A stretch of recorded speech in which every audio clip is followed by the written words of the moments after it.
Welcome back to the cottage, everybody. It's time to hug that gator. Yippee! Oh boy, I sure do hope there's gator hugging. Actually, sorry, you're in the wrong stream. This is the gator kissing stream. I was about to say gator kissing. It's the gator kiss. Gator kiss. Nim, would you kiss a gator? Would I kiss a gator? If you knew it wasn't gonna chomp your face. I've already done it. Like a real gator? Yeah. Every Floridian's done it once. How the Huh? When you're a kid in elementary school, you're at least taken to the Everglades. Whenever you're in Florida, at least when you're a kid, you're taken to the Everglades at least once. The rite of passage in Florida when you're a kid is to cut your hands on the saw blades while you're in the little the boat. I remember I nearly got heat stroke there and my head collided with a tree. Fun. Anyways, you kissed a gator. I kissed gator. You gator simp. Gator simp. Thank you. Okay. Sorry, I was late. I was in the middle of gambling. Did you win? Other people won. Close enough. Ugh. All right. Jesus. It's been about a week since the typhoon. The days after were surreal, with how things just realigned with the old schedule. Ayatokun was serious when he told Olivia to keep off that wrist, effectively banned her from painting until it got better. Meaning all week I've been doing our work, quote, as a group, end quote. When you lived in, Nim, how do I pronounce that? Quintana Roo? That place. Didn't see many crocos, but there were iguanas. I fucking love iguanas. Oh, no, there's like not gators, there's fucking iguanas everywhere. You'll see them on the sides of roads, like basking in the sun. There's a bunch of them that chill in the trees. We have iguana dropping weather conditions sometimes. We measure our temperature by if iguanas will drop from a tree if it's too cold. I like that when it rains here, I usually see snails and banana slugs. The banana slugs are funny! They're little... Dude, did I tell you what happened? I was visiting a friend's place, and she was like, oh yeah, like, I have like a little like ceramic frog like outside my place. I need you to go like get the spare key like from that frog. I'm like, okay. I pull it up and I got spooked because inside there was just a fucking banana slug living in there. I'm like, hello? I need to get that key. And I just like kind of like carefully guide him out, like kind of like slightly shaking it so that he like slithers out and just kind of chills on the dirt. I somehow get the key out. It was stuck in there. Unlock the door, put the key back in, and then I just leave the frog nearby the slug. I'm like, there you go. Sorry to have taken your shell. Slugs are just sentient tongues. Alright. Ooh. This chair keeps stealing my... It's just shedding season. Oh, this chair keeps stealing my hair. I lean back and it like hooks onto the chair. You got a bad chair then. Yeah. It was exhausting.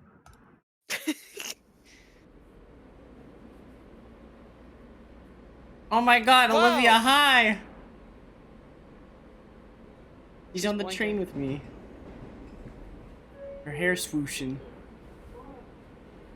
But today, I'm pretty excited. The first time, Olivia's actually joining me on the metro. We're heading for the city. It's going to be a bit of a trip.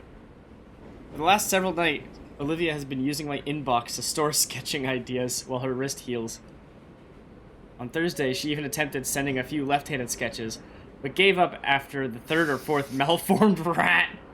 I need to see them for Esther purposes. So true. Then Liz sent a game-changing invitation through our group chat. Her uncle has some business in the city, and he told her she can go do something with the time since it's her car. She invited the rest of us to join her for lunch at a fancy place. It's got us pretty thrilled. It's got me pretty thrilled. Olivia understood the order to stay off her hand. That doesn't make her less manic about wanting to get back into painting. Why do you agree you want to go if you don't want to go? Well, a trip to the city won't suck so bad if you're there. Yay. Sorry, straight. Even if I really, really want to start that painting. You're almost done healing. Won't be much longer. I know it. But IotaCon, said you should wait for it. You should at least wait for Monday. Self-voice. Fucking love Yeah. IotaCon. Ah! What's the button to show the thing again? I always forget. I fucking love IotaCon. He's so cool. H. Thank you. H. Look at how cool she is. So cool. So cool. So cool. So cool. So cool. And that too. Besides, I don't want to be around Damien while he's... Ugh.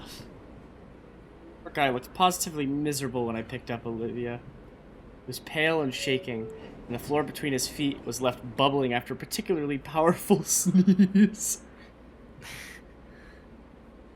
Has it ever been that bad? It happens like once a year. It's the one reason we don't share a room. One moment he's fine, the next he's inebriated.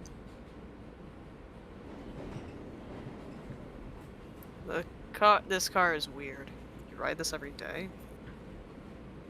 Yep. This is even my seat. Right next to the folding accessibility seat.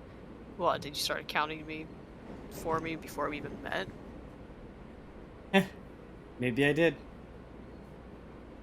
She mouths something and rolls her eyes. There's a clear smile. She goes back to watching the passing buildings. I like the eye animations, like just the... Yeah. But it's also kind of funny to watch the lips just... Yeah. Compared to a car ride together, this felt a little more intimate. Even though there are more people in close proximity, none of them paid us any mind. Just Olivia and I. Several stations later, Metro grinds to a halt at our stop. Alright, you ready? Yeah. Olivia shoos my hand away when I go to help her out of the Metro. We step out to the chilled air of the city. I'm already getting goosebumps. That cold front is really making itself known. We should find Liz and Olivia. We should find Liz quickly before Olivia starts shivering. Are you seeing a long, big green neck anywhere? None that I know of. Great. Sounds awesome. We looked around through the alleyway into the closest shops. Closet shops. I want to go into a closet shop. Maybe she's in the bathroom. It's where a bunch of gay people go to buy clothes. Closet shop. I'd wait around, but I don't want to make Olivia wait out in the cold. Did we go to the wrong stop? Just text her already. Crap. Right. I'm dumb. What the hey? Where'd you go? A moment later, her head ropes out of the door of a nearby coffee shop, followed by the rest of her. Hey, Inko! Glad you guys could make it! Yeah, just got confused. Didn't know you'd be in the cafe there. Really? I've been in there the whole time. I messaged Damien. I went to escape the cold, and...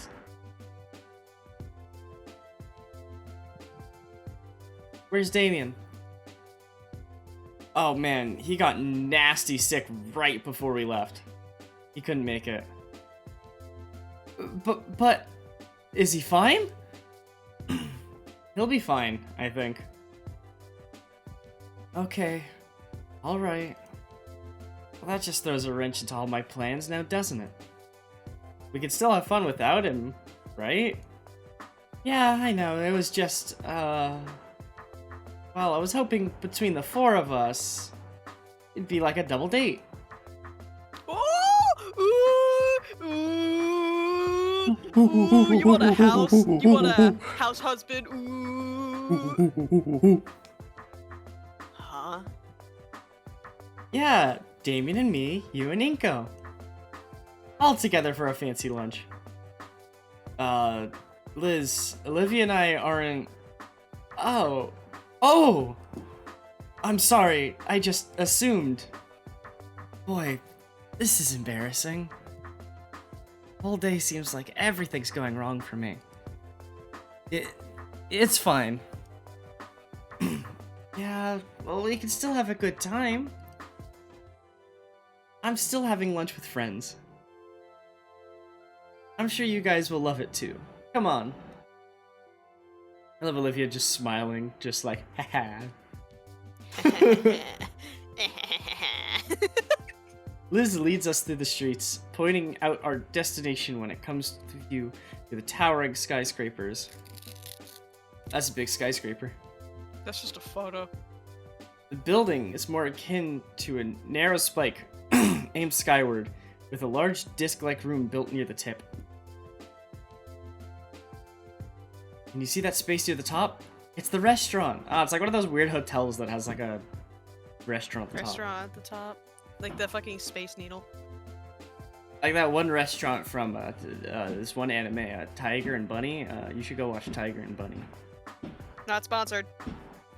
I like Tiger and Bunny. It's a good anime. God. There's an anime I've recently gotten into called Re-Monster. I've heard of that. It has... I totally fucking recommend it if you want a wild time. It feels like I watched... Not sponsored. It's just genuinely so funny. Understandable. Well, I want to watch it with you. Alright. Fuck yeah. They built it in a way that the whole thing slowly rotates so your view changes while you eat. So like that one restaurant in Tiger and So like the Space Needle. Is that what the Space Needle actually is? I don't know. It also reminds me of that one place in Space 251 or some shit. 251 or whatever. I love Fahrenheit 451. But it was basically like a restaurant where in Disney it plays around in Epcot where you go all the way up to like the highest point of the atmosphere and you get to see Earth below you. Huh? They even have cards and stuff. What? How much does it cost to go on that thing? The restaurant? I don't know. My dad ate there a few times. I had the chance of eating there, Where but I is don't like it? sit-down dinners. Epcot, Disney, Florida. Whack. Alright, so if I visit you, can we go there? I have to get a reservation, but I don't fucking mind. If you plan it far enough in advance, I could probably get a reservation. Or I could simply just break both my arms and both my legs. And then they have to let me in. I mean, I'm already gonna be in a wheelchair, so... Then they have to let us in. Mm-hmm. You can see the whole city, the ocean, even the mountains. Whoa. Where are you going? Where are you going? I've gone here with my parents all the time as a kid. I always daydreamed about bringing my friends and more important guests there and, well, you know, business type stuff. This will be my first time on my own. Well, you know. Yeah. You'll see. There's even a... Whoop, hold it. We lost Olivia. We turned around to check on our errant Gator friend, who's a bit farther behind and grimacing. She comes slowly rolling in, fighting to hide the slight winces every time she pushes herself. Oh, sorry. It's fine. Sure you don't want help? I can manage on my own. Please. Alright, you want to lead the way? Alright. It's just that Space Needle looking place, huh? He rolls ahead. Liz and I follow behind, continuing our conversation. The restaurant is an impressive spire, with the actual seating area 30 floors or so up. Can't speak today. After Liz verifies her reservation, we let her into the special elevator with a glass front. After a minute or so of rising above the city, we stop and the doors slide open and reveal the restaurant. Damn. That is literally just the Space Needle. So does the Disney Epcot thing go higher than this, or? Oh, it's a simulation kind of thing. Huh? Yeah. That's the lore of the story. Basically, you're in a restaurant really high in the, like, up in space.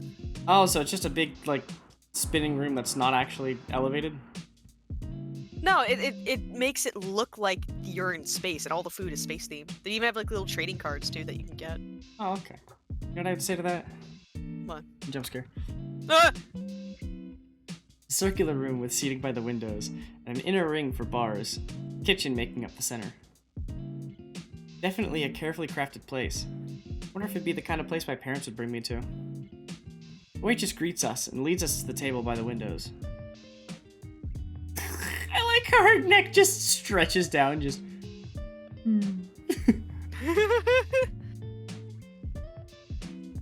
One of the seats closest to the windows moved so Olivia's wheelchair can fit by the table.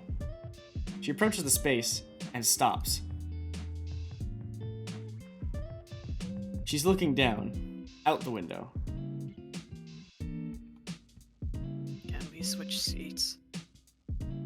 Breda Heights? Shut.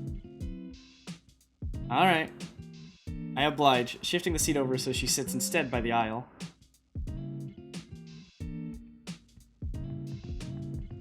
Quite a view, huh? I could see why it'd make you squeamish, Olivia. Heights also scare the living daylights out of me. My brother in Christ, look at how fucking tall you are! What? Are you afraid of heights, Liz? Well, yeah. Isn't everyone? What? That doesn't make any goddamn sense, Liz. Your head hangs 3 stories above your shoulders and heights scare you. Look, acrophobia is the irrational fear of heights, okay? So of course it doesn't make sense. But still. That's, whatever. Heights fuck, and we figure out that at least. Olivia's just eating the free bread on the table. I'm eating my ramen! Olivia's eating the free bread on the table. I love free bread. But it fills you up so much. That's a you problem. No. You want to know why they give you free bread? They give you free So bread. you don't spend more money on food. No, not even. They give you free bread. Specifically so you fill up on bread and then fill up on your first plate of food. But then the bread disintegrates in your stomach and you have just enough room for dessert. And then you're thinking about dessert. I just want dessert. I don't matter. Pink, you misunderstand the fact that I've got an iron stomach and battery acid. And so I gotta take you to Nintendo Land, Super Nintendo Land. We're gonna get the tiramisu. It's got a cool flag. How about the kitchen sink ice cream? What? I think it's in the Vacation Club somewhere. In Disney down here, there is an ice cream called the kitchen sink where they actually serve you a kitchen sink full of ice cream. What the fuck is Florida? Here, wait, let me get it. I'll look at it later. What the fuck is Florida? I'm like, I barely ever go to like amusement parks and shit. So I have no fucking idea. But you know what? Anybody ever visits me, we can do the Vermonster at Baskin Robbins, or is it Ben and Jerry's? I forget. One or the other. There's a thing called the Vermonster. It's like 20 scoops of ice cream, bunch of bananas, toppings, hot fudge, the whipped cream, and if you finish it if you and your friends finish it, you get to keep the bucket. I remember I did it with some friends. I think we got very close to the end, so they just rinsed it out and gave us the bucket. And my fucking friend Evan just wore it on his head. It was literally the perfect size for his head. It was really funny. And so he was just like, this is my hat now. Bro became TF2 soldier. Oh yeah, sirens go off as soon as you order it, by the way. How much does it cost? I don't know. All right, so but we're getting that, right? what, the kitchen sink? Yeah. Do we get to keep the kitchen sink? Maybe. Here, wait. I will send it to you in the stream channel. Stream discussion. Let me take a look really quickly.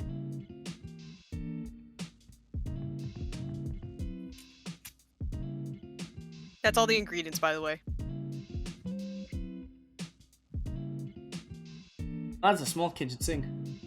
Yeah, but look at what's in it. 1 ladle of chocolate fudge, 1 ladle of butterscotch, 1 ladle of peanut butter, 2 scoops of vanilla ice cream, 2 scoops of chocolate ice cream, 2 scoops of strawberry ice cream, 1 scoop of coffee ice cream, 1 scoop of mint chocolate chip ice cream, pineapple topping, strawberry topping, entire banana, muffin, entire can of whipped cream, large brownie, angel food cake, entire Milky Way bar, 4 Oreos, every single type of sprinkle in the house, chocolate syrup, marshmallow topping, and topped with a handful of maraschino cherries.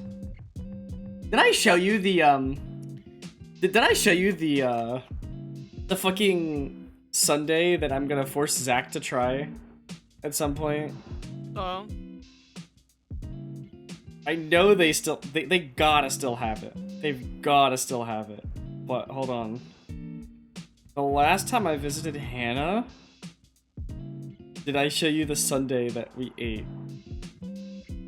Oh. Well, sorry, that I ordered. Oh, no. I saw the sundae. Yeah, so that's gonna be fucking wild.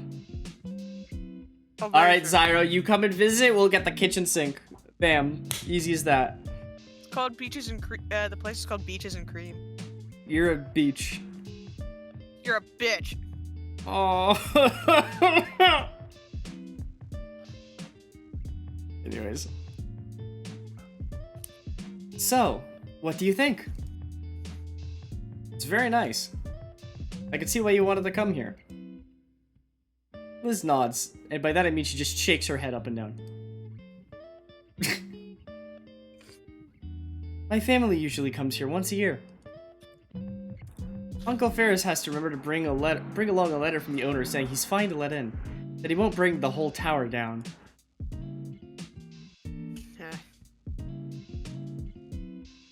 What the hell is bisque? Tomato bisque soup! Bisque is good. Livia's looking into the menus. Right, we're here to eat. Lobster bisque? It's lobster tail in a creamy kind of soup. Why not call lobster soup? Bisque is a stupid word. I agree. Bisque is a weird word. I love bisque. I love French words. They sound funny. Fuck. Seal! I looked down at the menu myself. Ew, French, damn! Sobbing. Crying. There's all your standard options between pastas, sandwiches, cuts of meat. Some weird novelty things, but I actually like trying those. The novelty things are like the funniest. I love trying novelty foods. I guess I'll have... Huh? None of this matters. I'm gonna make a save anyways. Alright, Zyro, what do you feel like eating tonight?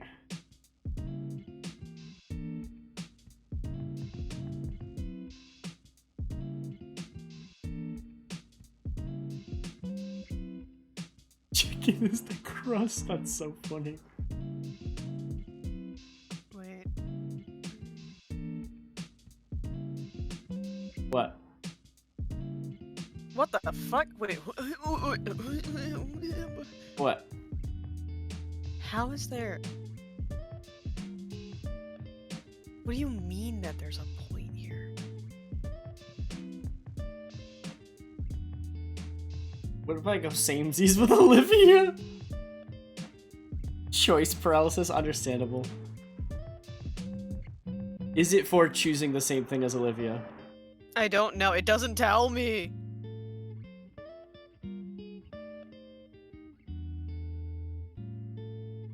Hold on.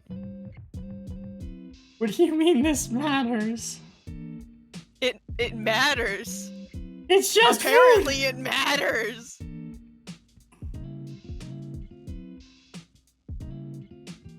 Nico's not finishing an entire cow leg.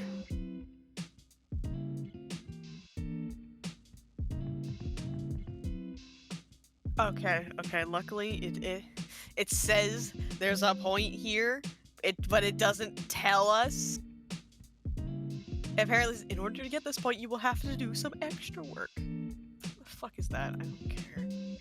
Let's just choose whatever we want.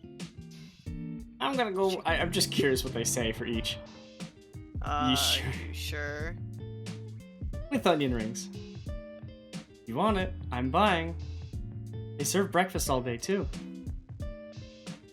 Hold on, I'm gonna go back. I'm curious what each of the responses are.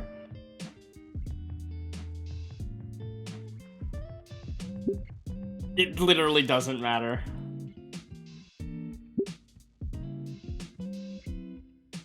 It does not matter. It can't matter. Alright, Nim, what do you feel like? You're the stomach. Alright, I am the stomach. Double tropical cheeseburger. I don't care for pineapples too much unless they're grilled. Fair enough. Chicken pista. Chicken's in the crust. That sounds pretty good. The illusion of choice. It's telltale.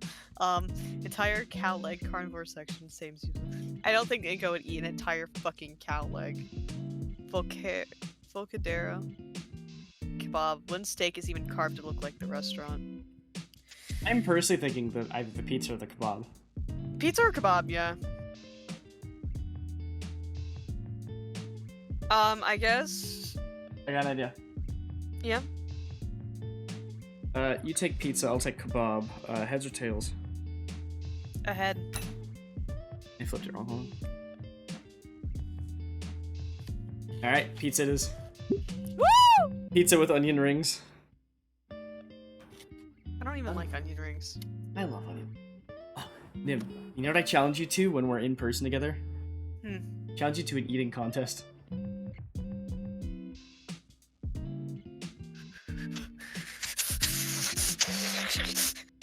Alright, deal. Zyra, this is why the best trick to going out to eat is to have somebody who's decisive, which I'm not always decisive, but and another trick is I'll usually just pick out a couple of things that sound interesting to me, and then I'll just go to the waitress. She'll be like, oh, like, what do you want to eat? And I'll be like, okay, so I'm stuck between these three. Which do you think is the best, personally? Or what do you think is the most popular? I'm decisive. Fair enough.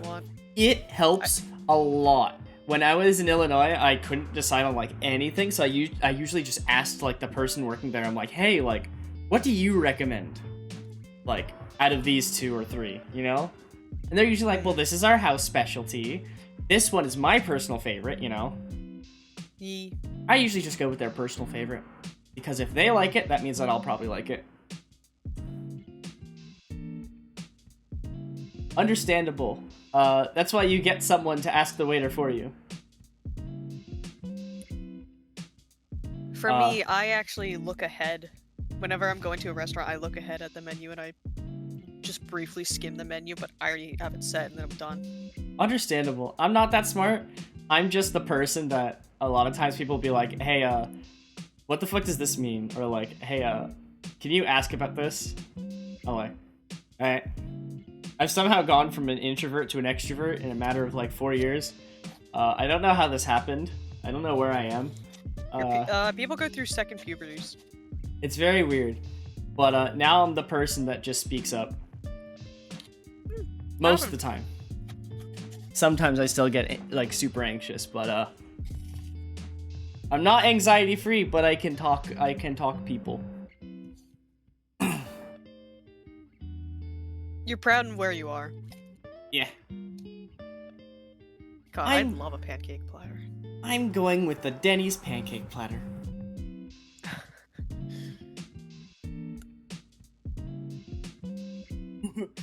Liz waves her fucking boobs at the waitress.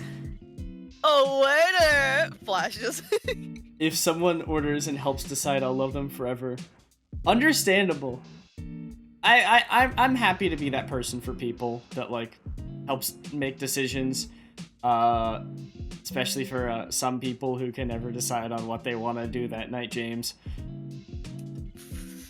Calling this motherfucker out. Someone clip it and send it. At James in the Cozy Dragon Cottage server. Clip them this. But yeah, I get you. I don't mind being that person whenever I'm out with people. Liz waves over a waitress, and we give her orders with their titties. Nostalgia pick? You got me. It takes me way back. She stares out the window. I look out the horizon as well. View has shifted a bit to show the mountains. We all look out for a long while. Maybe a little too long. Ordinarily, this would be around the time Damien would say something, kept the conversation going. Alright. He's usually the one bringing us all together. Scout TF2 without the Boston. You're mispronouncing every Spanish word that's ever come to him. Yeah. Yeah, it is strange to think about, but Liz and Olivia really aren't more than acquaintances. But during lunch, it's Damien that always makes sure everyone's included in the conversation. That comes to mind. I don't think I'd make a good Damien. One moment, please. What? I ring Damien up in the hallway. I'm assuming this is like the center bar area. Probably. He's sick, yes, but hopefully he'll have something for me to use. If he picks up. Please. Oh my god, it's Vinny Vine Sauce! It's Luigi! I think that's you. Yellow? Vinny! I want to talk to Damien. Nah, he's out right now. Mom's with him in the backyard. He's puking his guts into a bucket. Why? Pest control guys buy it from us for $50. Gross. What do you want him for? I can tell him when he comes back in. Oh, why not? I wanted to know how he always keeps our friend group so lively. Like, I was considering small talk, just bring up movies or something. Ew, no. Movies suck. Nobody actually likes them. I'll penetrate your dragon! Sorry, you only got the TV show. What? You have to say it. Ah! I'm playing Fortnite. I'll turn it down so you can hear me. Clip that. Clipped it. I'm sending it to Bree. I hate Fortnite. I hate Fortnite. Why is Fortnite in here?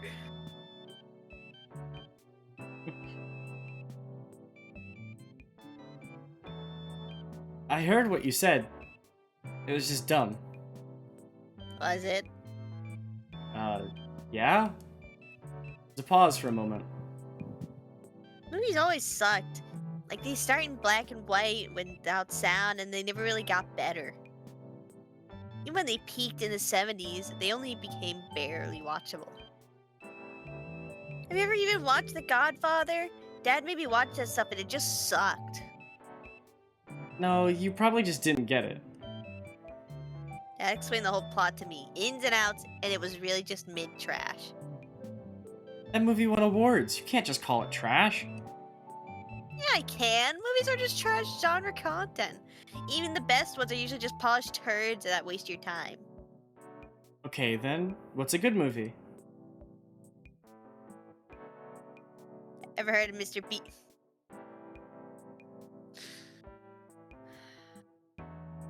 I hate this kid. I want to punch him. Ever heard of Mr. Beast? How about Storytime Animations? Gotta be kidding! I'm not! Any popular content on Snoop provides more value of your time than the classics that you old people fawn over, and it just sucks! Those aren't even movies! They move and I watch them. Not my point, you troglodyte! As if you could ever even think comparing that slop to the likes of Star Wars, The Godfather, Blade Runner 2049. Movies are one pile. one massive pile of doo-doo fart. But even it can sometimes make something mediocre. These are billion-dollar franchises. Millions of people would disagree with this deranged nonsense. Doo-doo fart. Oh my god. Little... Listen, you chump. Next time I see you, you're gonna wring your little neck like a wash rag. Was this you or What? me? I forget. Who's this? Shit. Calm down. Calm down. Kill him later. Nuts. I didn't get the advice.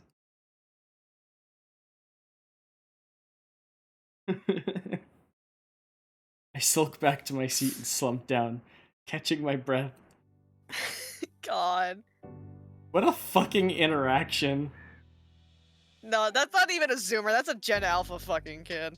Also, look at her face. She's so concerned. Oh, you alright? Your eye's twitching. I don't think I've ever been more angry in my life. What happened? I don't want to talk about it. Rub the tension from my face. Fine. I can be good Damien all by myself. So, Liz. Yeah? You mentioned when we first met, you wanted to be an art dealer. Getting the right people, the right paintings, right? How's that going? Oh, yeah, it's going great! I just got accepted to Marshland U, actually. Oh, snap. Screw Ionicon breaking the paintings. This is the best part of the game. No! I Gamer gotta get breaking kids. the paintings was the best! Gamer Kid says Fortnite. And Doodoo Fart. I hate him so And much! Mr. P. I hate him!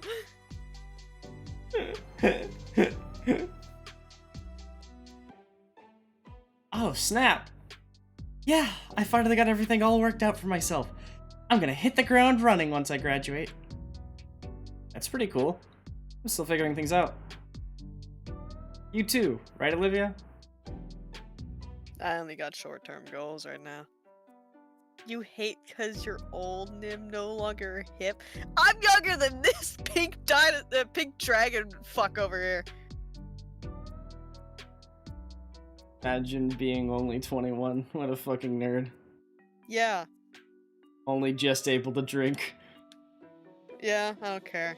I've been able to drink for 3 fucking years. I don't care. Drinking's overrated. Yeah, it is. But it's The fun only to thing do I- with friends. Yeah, the only one I really care about is like vodka seltzers and like, vodka-based stuff. Well, the only reason I like it is because it's funny to do with friends. Imagine not being able to drink since 18. Well, I have gone to places that have allowed me to drink when I was 18.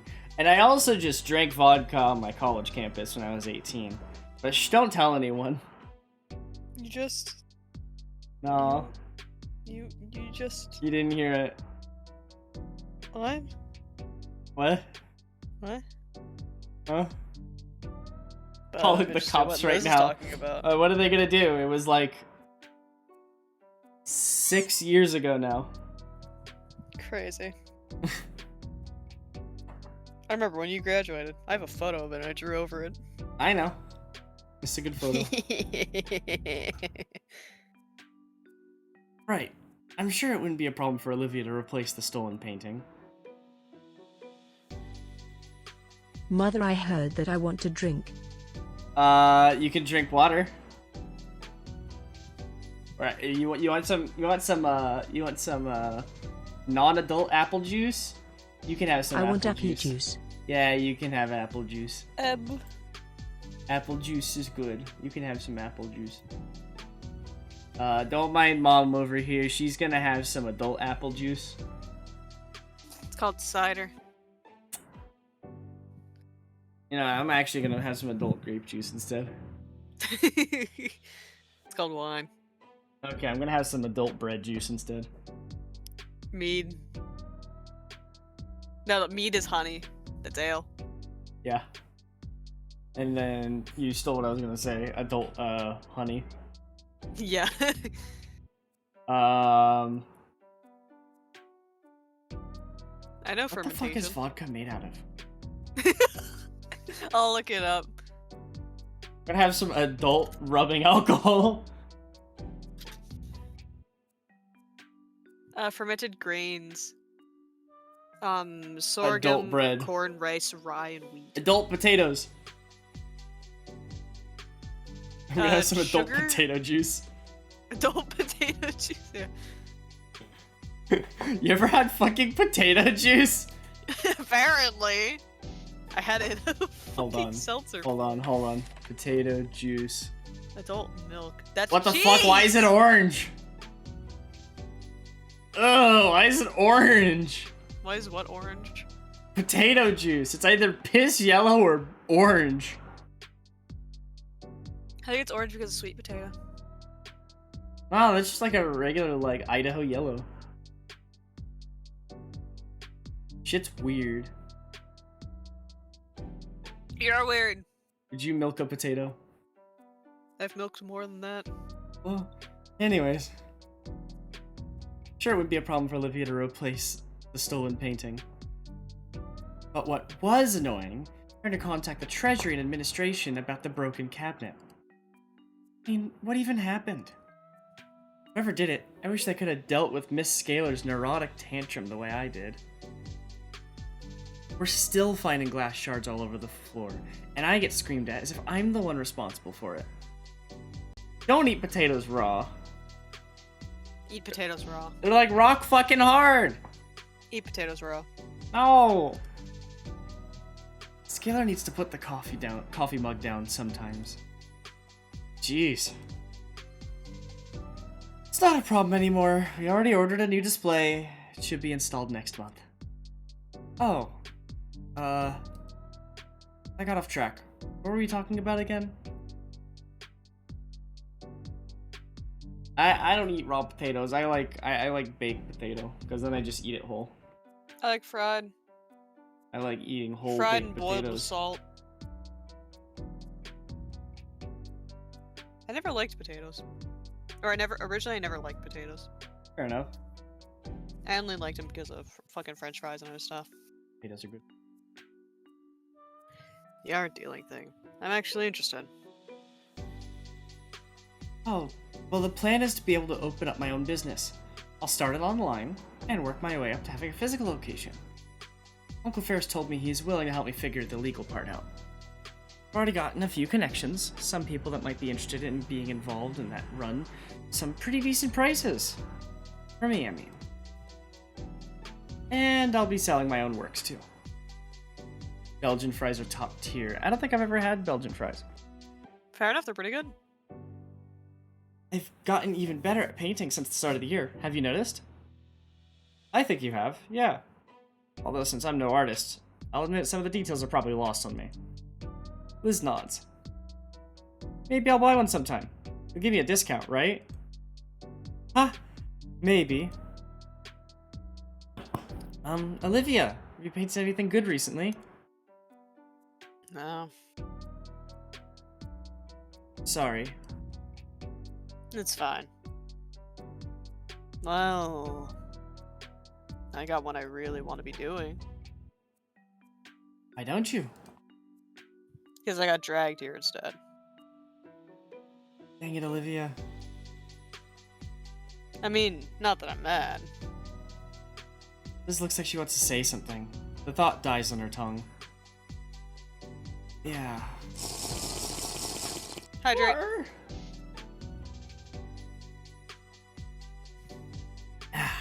Water.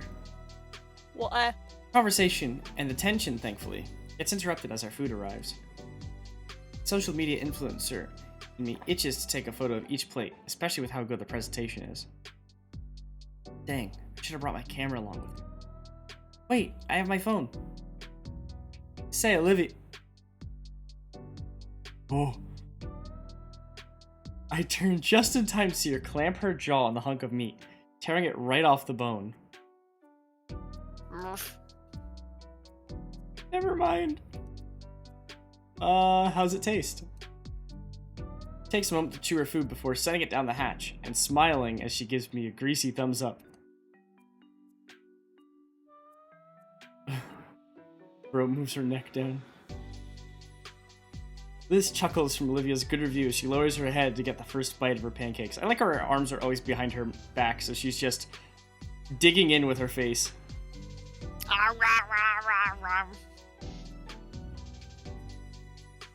Ooh, she groove. Given that her neck is making movements equivalent to doing the happy dance, I'm guessing that the pancakes are good here. She's stemming. Ooh. I wish we had the other, like, BTTV emotes, like cat jam and shit. I'm sorry, I keep forgetting to do it. I'll remind you if But, you do it upstream. What's it called? You should try putting in one of them. I think I made it where it now shows up on the emote wall. I don't know if I can add it. No, like, use one of them. Oh. I think I made it where it actually shows up, like, on stream now. Alright, hold on. No, don't. Damn it. Oh, you added cat jam! I still don't know how to fix it. I think you have to refresh your entire thing. I tried! There's probably a way. My view had changed, and now, having noticed it, I can almost feel the slow rotation of the room. I savor my onion rings while watching Volcaldera Bluffs pan right next to us, taking in the amazing view. My thoughts reach out for my camera, already calculating the restaurant's rotation with the proper settings to capture the full 360 panorama I could achieve. A separate section of my mind recalls the other panoramic of the city I saw. The one that is now nothing more but shredded debris. Why is she angry? Sorry, Liz. Brachiosaurus takes a moment to respond as she attempts to cram her snout into a glass of water. Stupid glass. No, straw. I guess that makes sense that they would have, like, they would need, like, straw as, like, a disability thing. Fucking big ass snout. Yeah? So you mentioned about all wanting to be an art dealer and be part of that system. I guess it could be cool if we work together. Come again? I don't know. Just seemed like a decent idea. No, I get you. Now it's Liz's turn to pause from her food, sit upright, and carefully tap the napkin on her closed lips. Maybe. I don't think you'd want that, honestly. No, that'd be cool. I like that. Oh.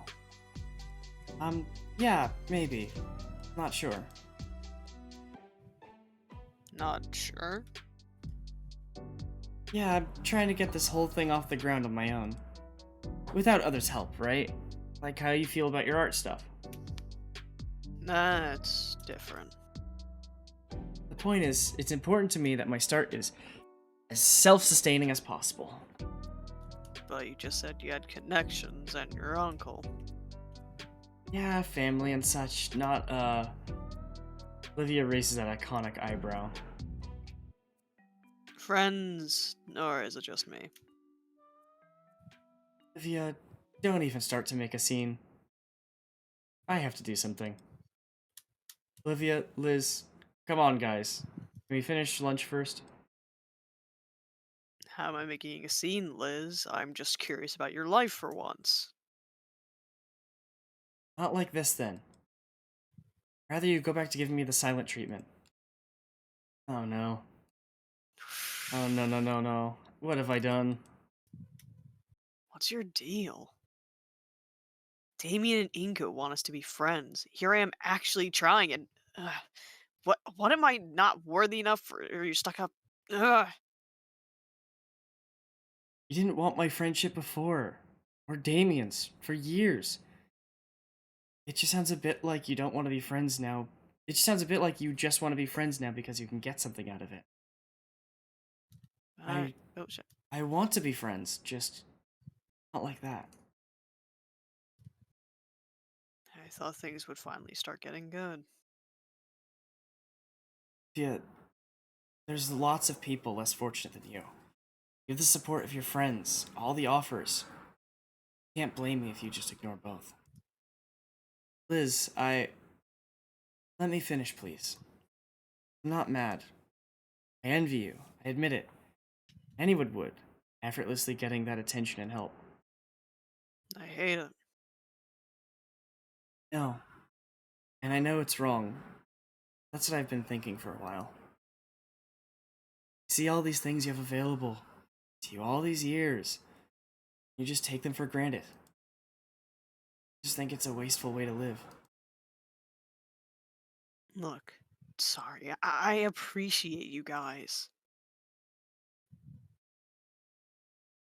After telling to my face how you'd rather be elsewhere and not here eating at my expense? You know what, Olivia?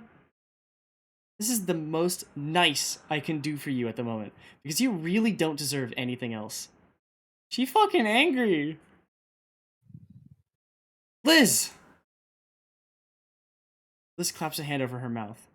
Olivia doesn't respond. Looks down at her plate. I'm going to use the bathroom. Push yourself away from the table and through the aisle. Oh no. Sorry, Liz. Didn't mean to snap. It's alright. Once Olivia gets back, you can apologize. No, I don't think I can. After everything. What is this music? I don't fucking know! I think I deserve that Kato. much. Good God. Brief was just to get these two talking and have a good time. It's like a grenade was thrown into the table. Wow, I'm a terrible fucking Damien, let me tell you. Liz? Yeah? Why didn't it work? Why didn't what work? I know you two aren't on the greatest terms, so I tried to keep conversation going, so it wouldn't get awkward and nobody would get left out, like Damien does. I feel like this was somehow my fault. But how? Did everything I was supposed to? I don't think you did anything wrong. Why does this never happen around Damien? Good question. I don't know. Liz picks up her plate, popping the yolk over her over-easy egg. Probably not in the mood if I pushed any further. Said anything I want to say right now. Olivia wouldn't like me prodding right now either. There's no options. Try to think of something to do, but nothing. I can't think of doing anything at all. Not without making someone uncomfortable, or worse, getting them mad at me. And I've never even anticipated something like this happening. It's frustrating. I can't do anything, but I can't do nothing, obviously. What if I want to smooth things over? Right now, Olivia's in the bathroom. She's actually just fooling around the hallway, but the point is the two are separated. And work something out. Should I keep trying then? I don't want to make anyone uncomfortable. I think I'd rather you didn't.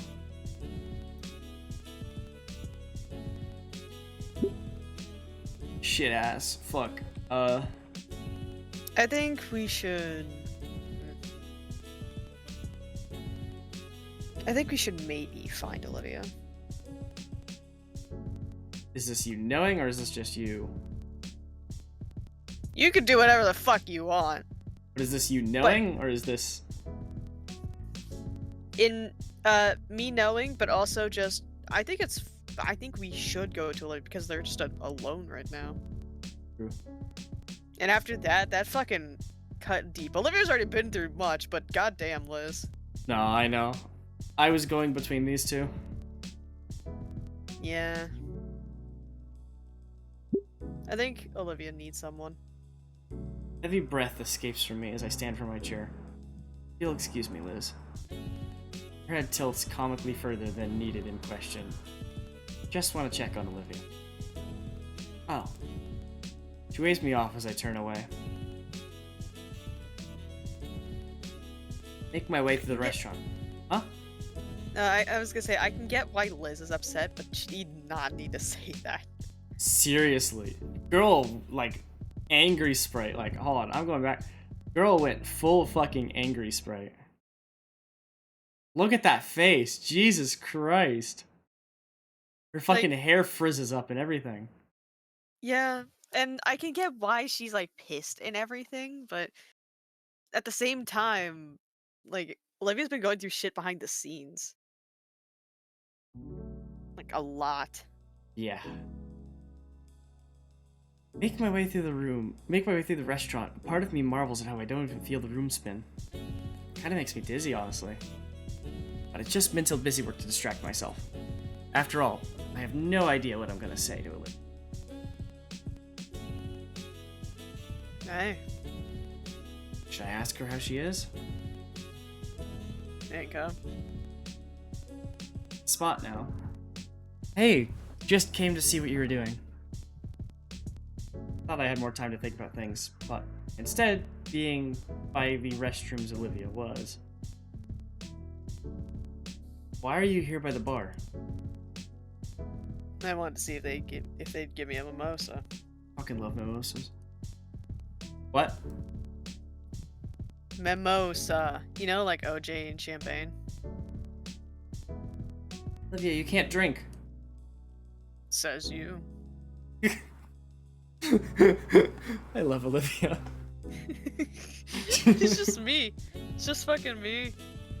It is you. It literally is, because I remember a couple years back you fucking had like a vodka seltzer, and I was like, dude, like, you're not old enough to drink. And you're like, says you, old man, and just fucking drank it. I'm like, damn, bitch, okay. It's just me. I could so imagine, like, going somewhere with you. It's like, dude, you can't do that. It's like, says you, old man. Fucking runs off. Or sorry, wheels off. Nim, you are wild. Good. I've always been wild. She takes a long sip from the glass flute filled with orange liquid. She does have it. I make to slap it out of her hand, but her tail stops me. I'm joking. Jeez. Oh, it's like an angry but like smug face. Yeah. It's like you, Nico, a virgin. Damn. Okay. She grins at my scowl and continues sipping on her drink. Want some? Fills up the glass to me with a smug smile of hers. Taking the flute, I can clearly see where her lips had touched it. Olivia looks to be leaning forward as I stare at the glass. Ignoring the heat in my cheeks, I tip the glass above me, carefully pouring some of the liquid into my mouth. Fucking waterfall. Yeah. Smugness intensifies. I could never drink another person's drink. This is just juice and ginger ale, Olivia. Handing her back the glass, for a split second, I thought I saw some disappointment in her eyes. Maybe I'm seeing things now. With a shake of my head, I refocus. I came to check on Olivia and fix things between her and Liz. You can't fix everything. You okay, Olivia? Yeah, totally. Why wouldn't I be? Her eyes are wide open and yet not looking my way. Well, because of what Liz said. Oh. She sags in her chair. Olivia? No, yeah, that was... Finger circles the lip of the glass as she thinks. I'm not hurt, just frustrated. She looks at her glass one final time, then downs the last quarter of it in a single swallow. Me? Afterwards, Olivia sets it on the bar, on top of a couple crumpled dollar bills. I mean, Liz doesn't get it, Inko. Maybe if she walked a mile in my shoes, she would, but... I hate to see you guys go at it like that. Yeah. Maybe it's been a long time coming from me, but who cares? Long time coming. I know she'd been a bit frustrated for a while. She'd probably been holding that in. Doesn't mean I want to hear it, though. All the time I've known her, she's just been so far ahead of me. You heard her yap on about how her art's getting better, how many connections she has, and how it'll get her $1 billion or whatever. I'm better at the art. I'm the better artist, but I don't even know how to start getting my crap together like that. I look at the chasm between us, and it fills me with dread. It's just jealousy. I know it. It's just been getting worse every time she mentions getting further in life, while I can't convince myself to try. It's different actually getting her upset at me over this especially, or specifically. I just mentioned being someone she'd consider a real acquaintance and she blows up like that. You want to talk about it? No. Sure. Is that what you wanted to see me about? Partially. The other part is that I'm a bit confused. I wasn't expecting things to go the way they did.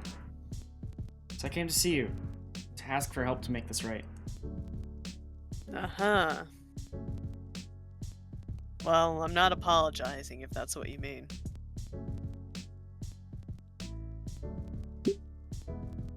Boop. Boop. Gotta think in this one. Oh, which one? The ask Olivia for help. How does she know how to deal with avoiding upsetting others? Yeah. So you're thinking too? Yeah, I think so. No, that's not it. Rubbing my scalp. Oh, thoughts though. I just let my words come out unfiltered because the first one feels like it's like, dude, come on, just go apologize. Like, whatever, you know? Yeah. I'm serious here, Olivia. I need some help. I have her full attention now. My words just keep coming. I feel like I did everything right, but it went wrong. Me and Liz got into an argument, and I thought it wasn't heated. You got hurt. And though it wasn't heated, you got hurt. That scares me. For a brief moment, Olivia's gray eyes widen in surprise. I have a few ideas on what to do, but nothing that won't make someone upset. Or worse, get them mad at me. Why do you care about our opinions so much? Because you're my friends? It's all to get along and enjoy the lunch we got invited to. I don't know how to fix it. The only thing I can think of will probably just make you guys upset with me. So that's why I'm asking you. Me? You're, self-reliant. Strong in your stance. To never accept help on account of your condition. For the longest time that confused me. Well, it still does. But you do it. It confuses you? Well, it's like others are willing to give, and giving feels good. So when you deny it, it's like telling them those thoughts don't matter. One way to put it. That's the part I don't get. Even though everyone stands to gain something, for the sake of your goals you don't accept. You take the hard road. Saying it out loud. I like it. I'm willing to give it a shot. But I don't know how. What do you do when there's no good option? Wow. Oh, well, thanks. I guess I'll put it this way. I'd make an alcoholic happy to give him alcohol, even though it hurts him. But sending him to rehab, that's painful. It's not a happy journey to make. But it's good for him. Shit, sorry. You're good. Absolutely. That's my point. Don't worry about making others comfortable and happy if something needs to get done. In my case, that means ignoring the help because my own goals need to be done. If it makes some uncomfortable, then it's their problem, not mine. When something needs doing, you just gotta do it. And when no option seems like it'll make people happy, well, you do what you can. That makes sense? I'm making this up as I go. Me talking to you yesterday. Yippee! I think so, yeah. If it's the right thing, you'll get supported. You'll get the support you need. After all, I got you.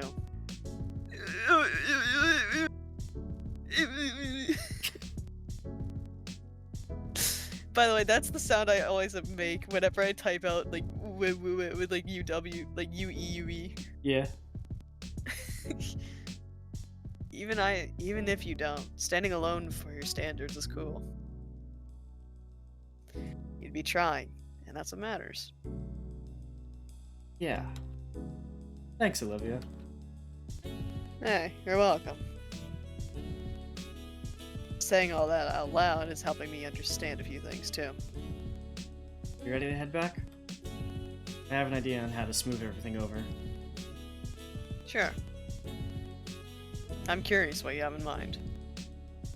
Even if you think I won't like it. Alright, so I'm thinking of threesome. No. It solved a lot of issues! So I think we all need to get this tension out of the way. Sorry Damien's not here. It's like he's puking his guts for money. We're doing OnlyFans, he's doing only pukes.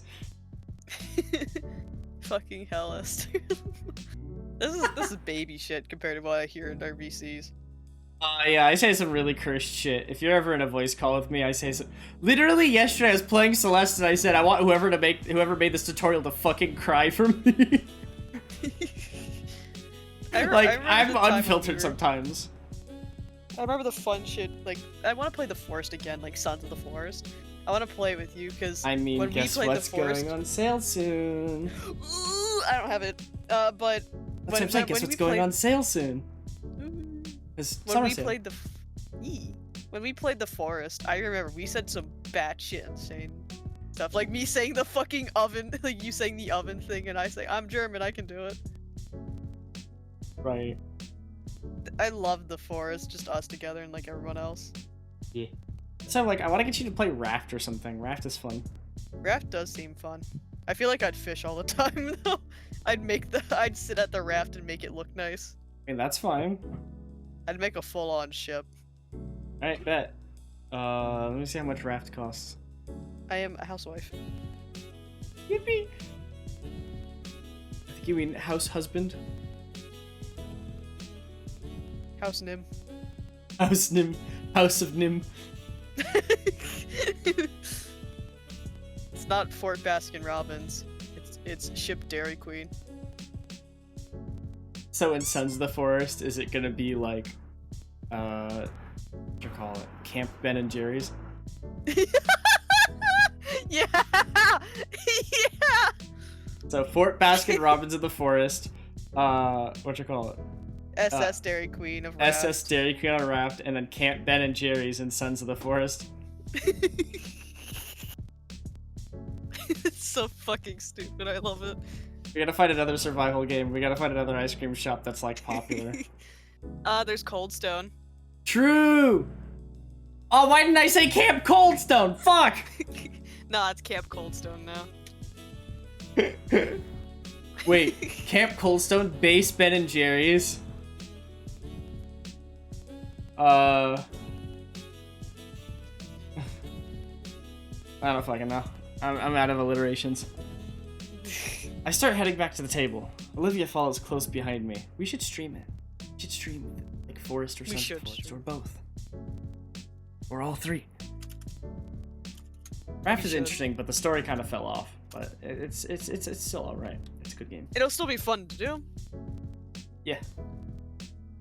Kind of like how I don't like the Forest story that much. Because it kind of just came out of nowhere. But it's still a good game. Hey, you guys are back. Everything good? All cooled off? Yeah, everything's great.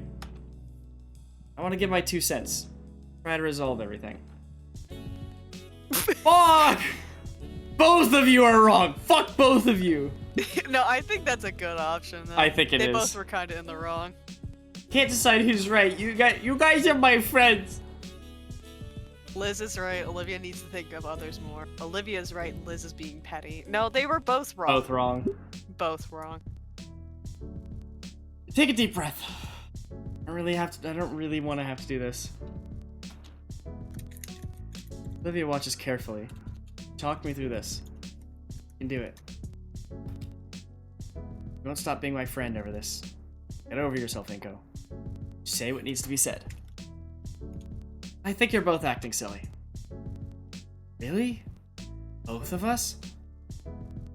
I don't know what trying to get you guys versing would make these sour feelings coming up. And that was my mistake. My bad. But it's just ridiculous. Liz, I get Olivia was shut-in and didn't open up to you back then. That's clearly not the case anymore, is it? That was a question. No, I guess not. Then what's the use of holding a grudge?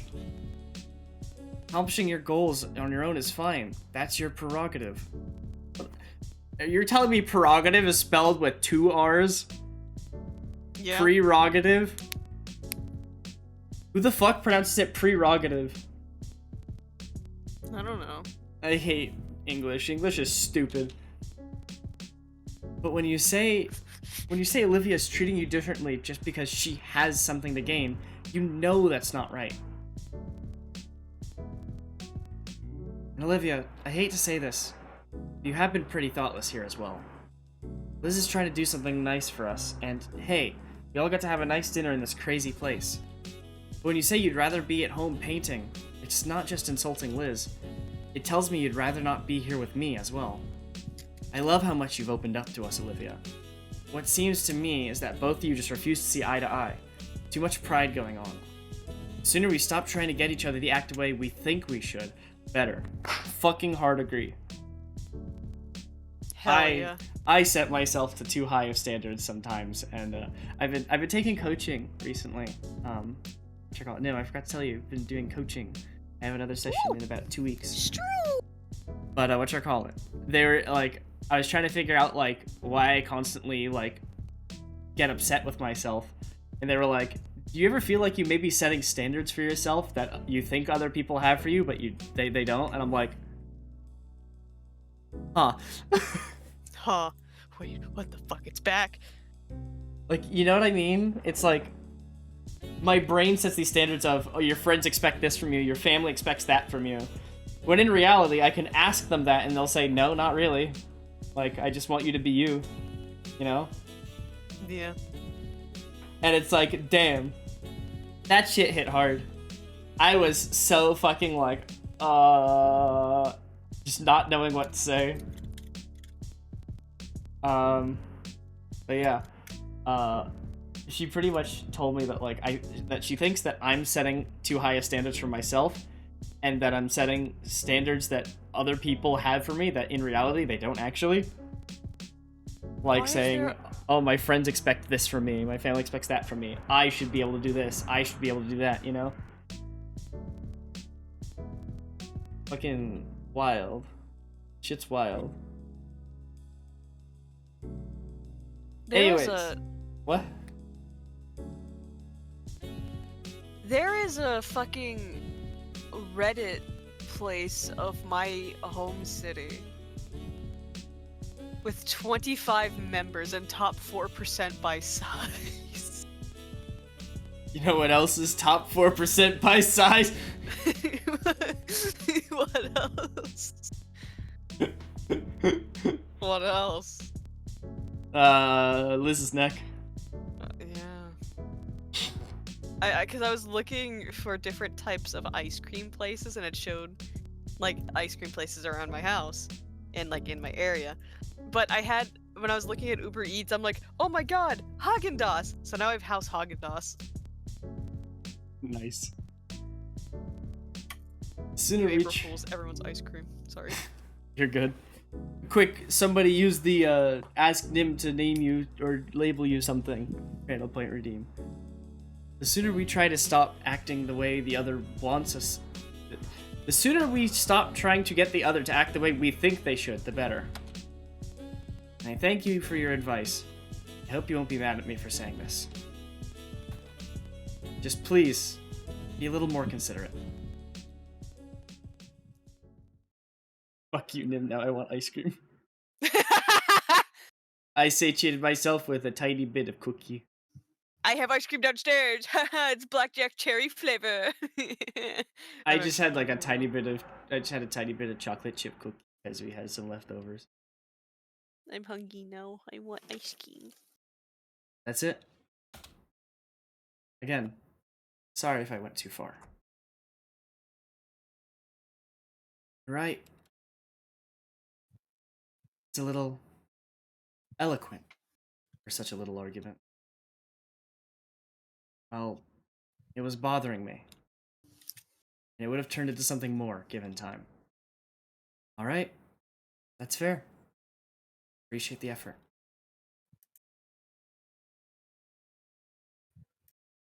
That's what you had in mind when you asked for advice. Yeah. I'd figured it'd be something a lot worse. Like the roast of the century you've been holding against us.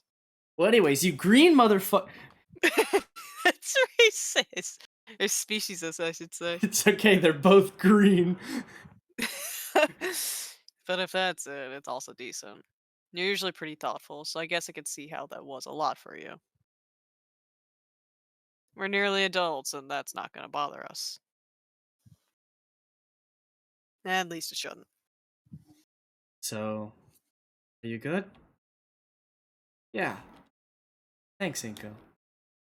Thanks. Yeah! That was so rewarding, holy shit. Time to go make the wrong option! No! You know, that's it. Nim banishes you to music.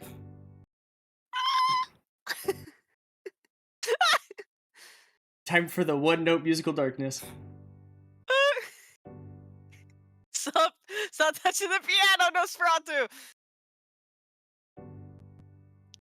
Nosferatu!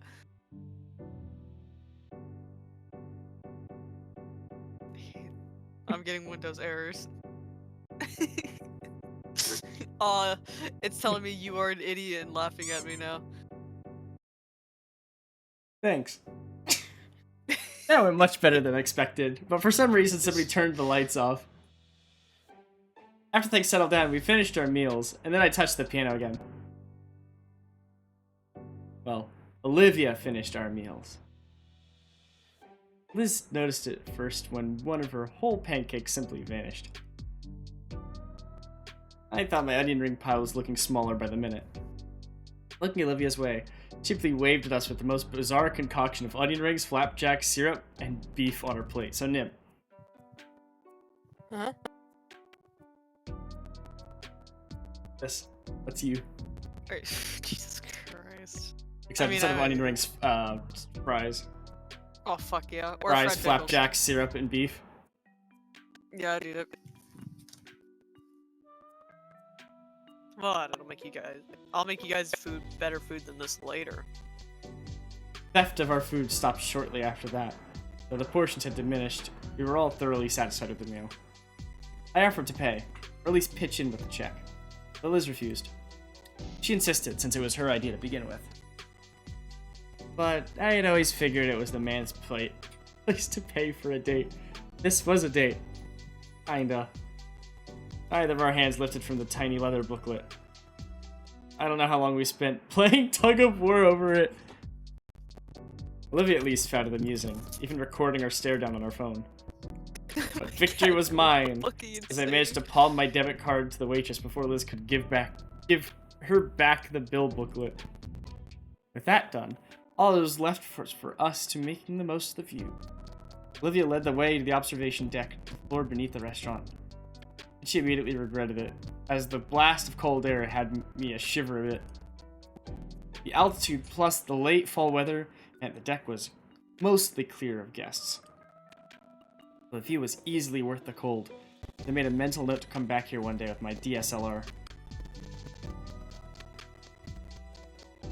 We slowly moved to the railing so we can fully take in the skyline, from the bluffs out toward the ocean, with the city skyscrapers that were dwarfed by the spire. As I scanned over it, I doubled down on the mental note. What? There's an ice cream place that I used to go to. when I used to live with my mom, there's an ice cream place that I loved because they froze liquid nitrogen. Like they used liquid nitrogen to freeze the ice cream. And I only thought there was like one in Orlando and the place I used to be. But there's actually one in my area. Damn. They actually made one in my area and I want to go there now. That reminds me of like when there was a Hawaiian barbecue place back when I was living like with my parents. And I was like, damn, now that I'm living up here, like there's no way that there's any of that over here. Like there's like the basic stuff, but there's not that one place. And then suddenly like 5 or 6 opened up around here and I'm like, oh. Yeah. If only it wasn't so fucking hot in the summer. It looks like most of them are actually in Florida. I hate hot weather. I want to live in cold weather. I want to live in an ice box. Stop making me hungry. Fucking eat! My rule of thumb is anybody who visits me gets free Hawaiian barbecue. At least one meal of it. Come to Canada. Canada's good. I actually got a friend in Canada. Shit. I've been meaning to go up there at some point. Can I drag Bree with me? I don't mind. I am the sin of gluttony and greed. You need to eat now! But Lime, I'll make you a deal. You gotta come to BabsCon 2025 with us. Was Canada actually a good place to live? As far as I know, yeah. Don't quote me on it. I never lived there. I never went there nor lived there. Lime, I'll visit Canada if you come to BabsCon 2025 with us. I mean, I'll probably visit Canada anyways, but come to BabsCon 2025.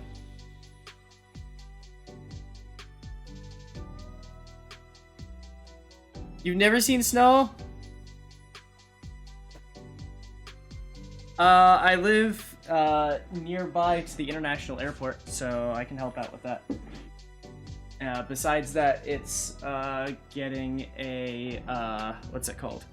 Besides that, it's getting a visa, which I think from Canada is a lot easier than some other places. The UK and Canada, I think, have it pretty easy. The US really hates some other places, and it sucks. As a lot of the people that I know down there, I want to visit. US is stinky. Anyways. Because seeing Olivia silhouetted by this beautiful view is... I don't get how you two could stand up in this temperature. Liz doesn't look that cold. All she's doing is rubbing her arms in a theatrical manner. Thank you, motorcycle. I'm gonna be by the elevator, guys, okay? US sucks in general. Why I'd rather move to Canada instead. Yeah, I get that. I'm staying in my state unless I have to. Thought that was a dinosaur noise. No. I'm still deciding where I want to end up later in life, but for now I'm just staying put. Don't have any other plans yet.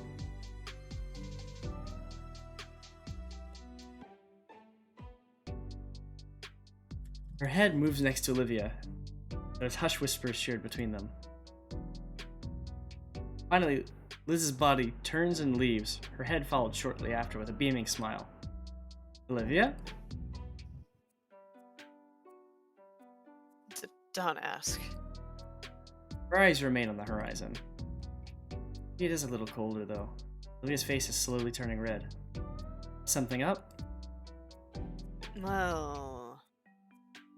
Her eyes trail down and her hands raise up until she's carefully examining her wrists. I watch as she carefully tests her hands. Winching occasionally, she slowly flexes and rotates her hand. About the painting. Not until you're better. I know, I've been thinking about it. I'm gonna be way out of practicing when I'm all better. So you're going to practice? She smiles as she turns to me, probably excited about the prospect of starting to work on that soon. Yes, I have a mental image for it in my mind and everything. Smile lessens. Her tone becomes uneasy. I just want to make it perfect. I have the mental image, but I won't have the skill. God fucking I mean, plus between the carpal tunnel and rushing out all those pieces from me, I think I understand what she's getting at, but smile is back again. Once I can paint again, I need time for practice. I want to show Mr. Aoticon the greatest piece I can create. You need anything? My words cut my thoughts off. No, I have all the pain and... No, I mean, do you need any help with your practice? Her face glows red again. Maybe. Oh, I don't know how much help I can be with my complete lack of painting talent. But otherwise, yeah, I'll do whatever I can for you, Olivia. I promise. I cement it with a smile and a thumbs up. Thanks. I think we at least stood out there viewing the deck for a few more minutes. After a particularly cold draft had swept over us, Olivia figured she'd had enough of the chilly air in here. We made our way back inside to the elevator station, where Liz was standing idly. They're gay! Look, they're gonna kiss. Keith. Keith. Me and Bree say Keith to each other like before bed and stuff. Okay.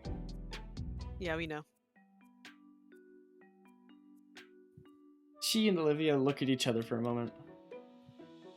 The two held their stare, locked in on each other for about half a minute before Olivia looked to the side. So, what else is there to do here? A lot, evidently.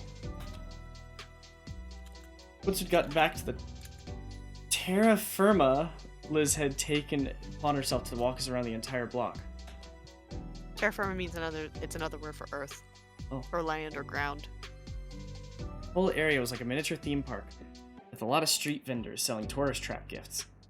Spent the rest of the day just wandering the city park here, enjoying the late fall day to the best we could. Eventually, as the sun sunk below the horizon, Mr. Ferris found us. I had forgotten we'd come here in the first place because of a business meeting of his. Liz and him waved us goodbye as they broke away, heading for the parking lot, while I pushed the very tired Gator girl to the metro station. I don't think she minded much, honestly, as she clutched her tail to her chest to use as a makeshift pillow. She looked so sweet like that. As the perfect background for my phone. She must never learn of this, though! Because I don't think I'd survive. But it'd be worth it. Going home that night, Olivia texted me all night and well into the morning. I've done that before. Texting someone literally, I think the longest I've texted someone was from midnight to 6 a.m. I literally saw the sunrise, and I was like, I gotta wake up in like an hour. I've done role plays and shit. Okay, this is just like genuine like texting, not like role playing. Oh, I've done role plays and shit. Fair enough. We're gonna talk about all sorts of things. Yeah, our art, various shows, just about everything. Never seen her that excited before. For some reason, with sore hands, she sure types fast. Other hand is tail. Someone that doesn't much like talking. Fingers versus hand. Carpal tunnel. I use mostly my fingers to text. I don't move my wrists. Carpal tunnel is also your fingers. It controls your fingers. Anyways. Dude, I should know. I near have chronic carpal tunnel. It doesn't affect me all the time, but it sometimes gets me. Ah. For someone that doesn't much like talking, she sure types a lot. I certainly can't keep up. When she didn't want to talk, she sent more doodles and sketches. Sleep wasn't really an option on my end either. And Guts' doodle ventures were entertaining to read. Weak wrists, bitch. Okay. Since then, we've been texting more every night. Not as much, since I do need my sleep. Right now, I'm just waiting for art class to end. Mr. Triggums is apparently one of those substitutes that demands complete silence till class is over, but doesn't care beyond that. Even though I'm sitting just about 2 feet away from Olivia, we're having to text each other. Write the I think I storytelling know. with these doodles. Huh? I think I know what the title of this chapter is. What? Ayo Iadicon, the pizza sphere. Like right now, as I try to keep up with the tales of Guts writing a... Is he writing again?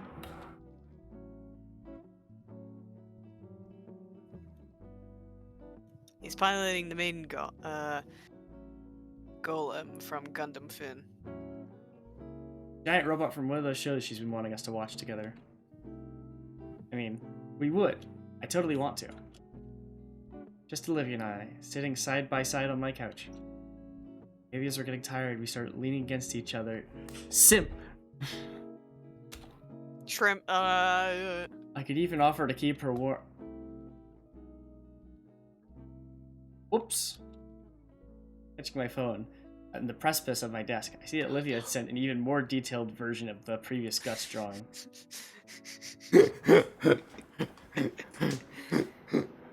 And this is why, for how dumb as it is, Finn is still fun to watch. What is he doing? Is he pushing a button? I don't know, you'd have to zoom in. Looks like he's pushing a button. He's holding like one of those like long button things. Here, hold on. Yeah, it is. I don't get it.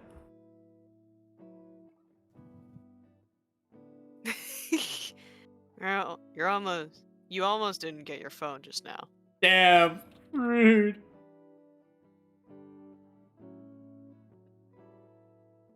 If you'd watch it, you would.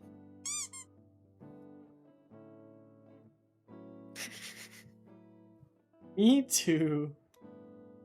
One day, maybe. Oh, only if it's with her. One day. One day, yes.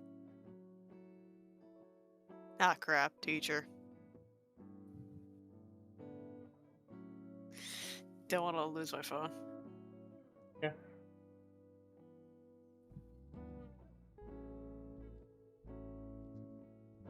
For a couple minutes without any alerts, I accept that the Gator girl is really done for now. A quick look at the wall clock. I've got a few more minutes before I absolutely must hide my phone. Iadicon's been out for about a week and a half, so he's been stuck with Mr. Trigham's. Where's Iadicon? Apparently he doesn't like electives. Gundam watch party when? At some point. Not a fan of Gundam. Never seen it except for one movie that I was forced to watch. I swipe back, looking through the pieces she'd sent me over the last couple hours. A lot of the references go over my head, but the few that don't earn a hearty chuckle from me. Then there's the more detailed ones, drawings that'd be good enough to actually render. I smile as I save those. Been meaning to ask if she'd finish one, back when she started doing this. I never got around to it, simply saving it to a folder.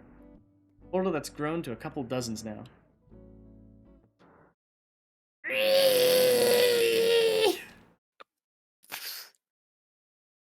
It needs to be a sound alert. Would Jerome Clarkson please come to the office? Would Jerome Clarkson please come to the office? Thank you. I need a fucking sound alert of that. Awesome. That's what makes me nearly drop my phone again. It's been going on all morning, just calling random students to the office. Buzz from my phone has me check it again, see if there's another message from the Gator girl. Never mind. Teacher's acting weird today. Weird. Look at our substitute. Mr. Triggums isn't paying any attention to us. In fact, he's just kinda looking through the desk he's at. Weird. Same here. Think it has something to do with the office thing? I don't know. Was thinking it was the short day, maybe. That was another thing. The entire class realized something was up. How fast class periods were going today. And there goes his phone. Aw, man. I look at my phone on the floor, the corner of the screen chipped away. Picking it back up 40 classmates could step on the way to lunch. I also just noticed that Ben wasn't here in class either. No, that's so fucked up! It's so chipped. You said just the corner, I'm not sure the Damien's entire lunch is fucking easier. screen.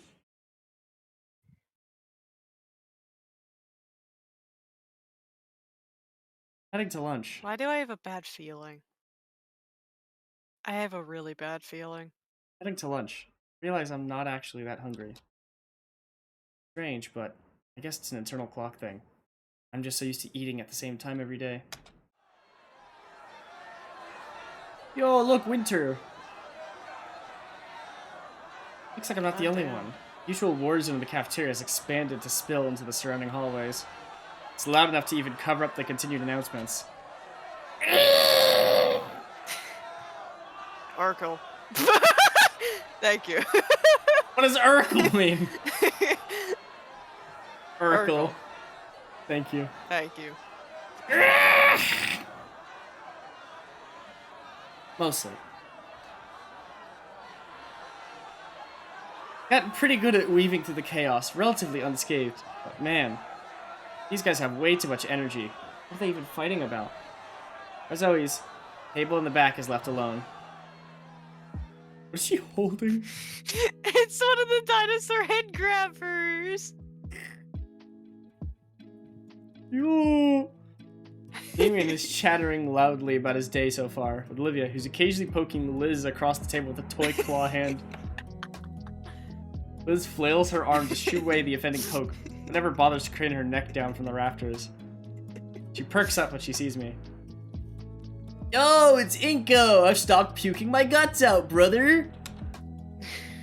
Hey, what's going on at Olive Garden today?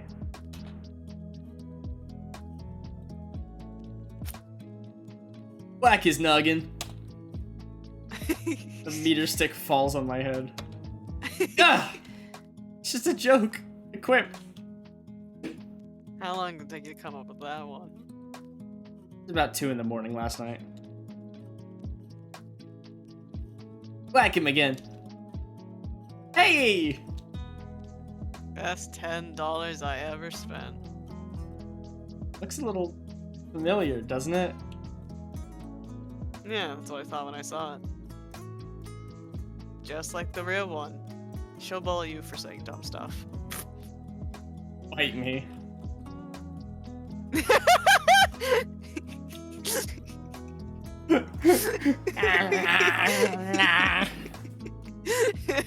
She makes the head nod in my face a little. Okay. I'll go sit somewhere else. Do it, I got a new friend right here. Oh wow, I have an actual friend that isn't addicted to makeup pheromones. That makes me so happy. Your ventriloquism needs a bit of work. I still think it's a little weird. I'll live a little. Say, you guys aren't eating either? It's too early. I'll just eat when I get home. Lunch ladies don't really try on half days. They not try normally? The difference makes itself known. I was out for like a week. I'm just gonna steal some of whatever Olivia makes later. Get your own. I've changed my mind. She has too much power. This is great. Olivia reaches over to nod Damien again, and I snatch it out of the air. Ah, no! I aim to hitch it right onto Olivia's snout. Bullseye, it's clamped shut! The evil is defeated! Evil is defeated. I'm giggling like a schoolgirl. Olivia used the chance to grab the hand back. Fine, no more claw today. She hastily stuffs the plastic toy in her backpack. After some I more love the little After some more small talk, Damien's attention wanders towards Liz. She seems to be lost in thought. Hey Liz, what's in your head? Huh? Oh, I was just thinking about earlier today. Talked to Principal Scaler this morning while running some errands to Stuco, and she was really out of it. Wow. Out of it? Yeah, like she didn't want to be here today. I tried to pry, but she clammed up. Never seen her like that before. You must have drank bad coffee or something. I don't think that makes people sad. I can tell you from experience, it just makes you really have to...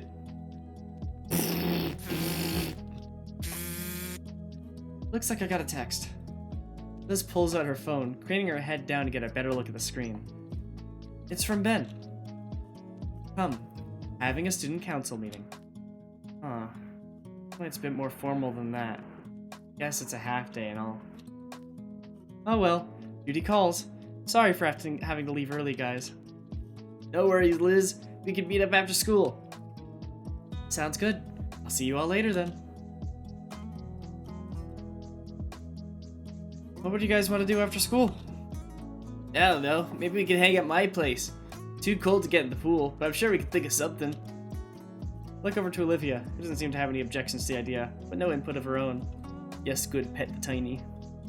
Pet tiny. Wow, thank you, Lime Knight, for the head pats. Ah, that's so fucking rude. I swear to God if it shits through. I hate it here!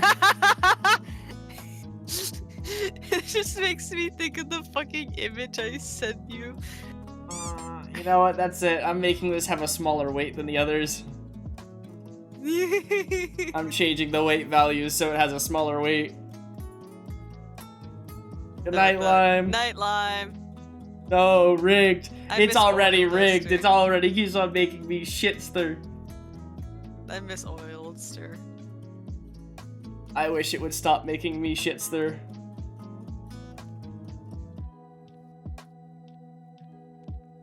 Got any ideas, Liv?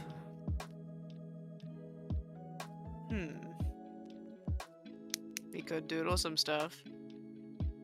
Like charades? Yeah, make it into a game of sorts. Sounds pretty fun, actually. I can really wipe the floor with Olivia. Now save your breath, Nita. You know my stuff will own you and your chicken scratch. Wanna bet? Ha! That's a sucker bet! Alright then. Loser has to pay for food. Damn. We shake hands and make the wager official.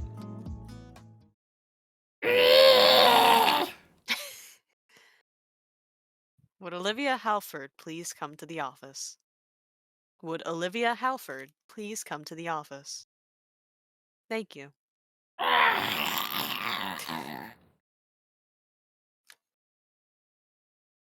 Monotone What voice the of hell the is going intercom, on?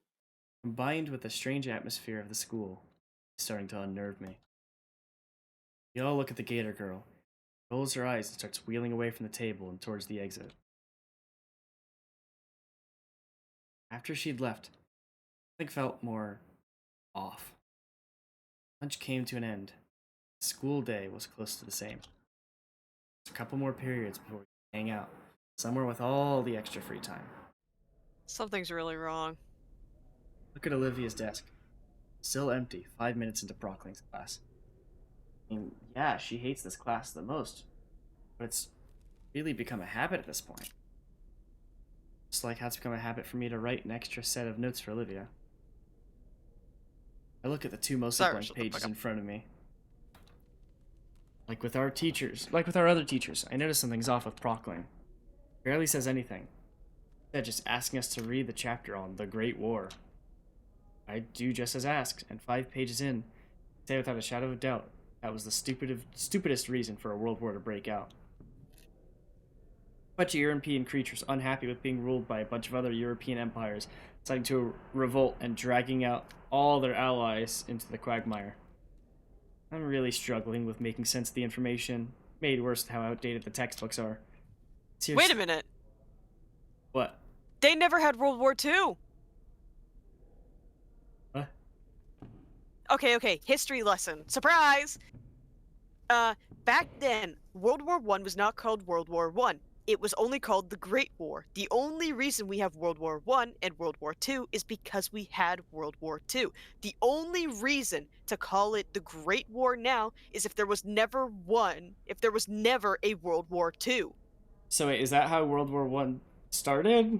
With a quagmire? Originally, yeah, kinda. Remember, World War One was basically like a bunch of people, just like one person got mad at another person, and then they dragged their friends in it, and then they dragged more of their friends in it, and it just fucking blew up.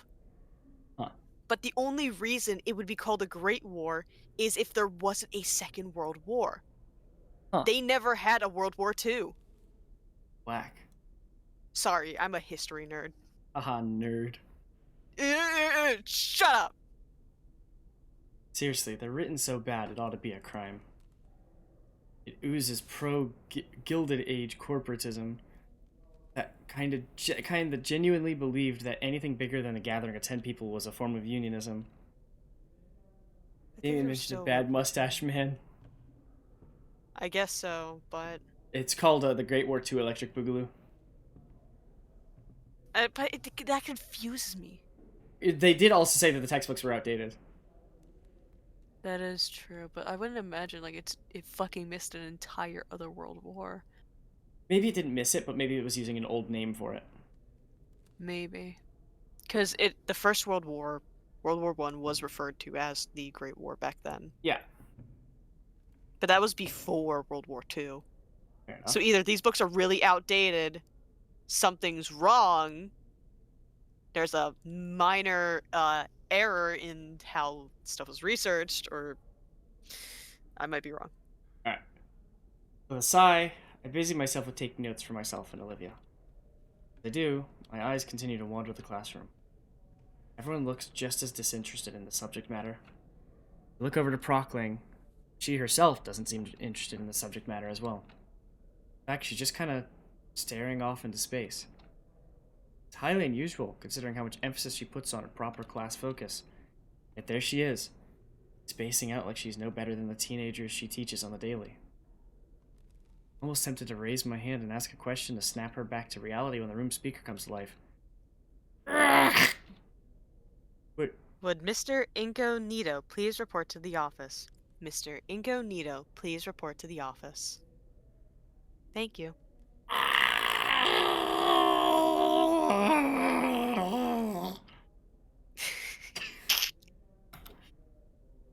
I look up to Miss Prockling. I got called.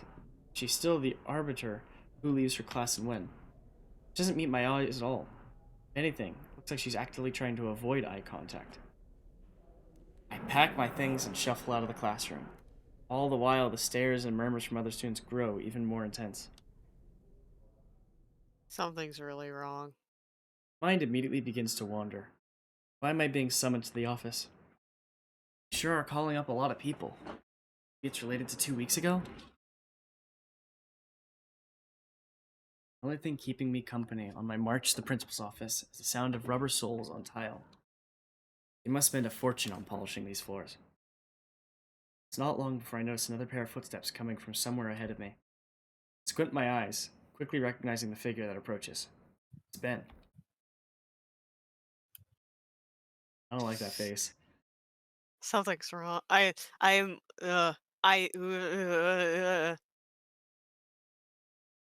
getting really bad feelings. Me too.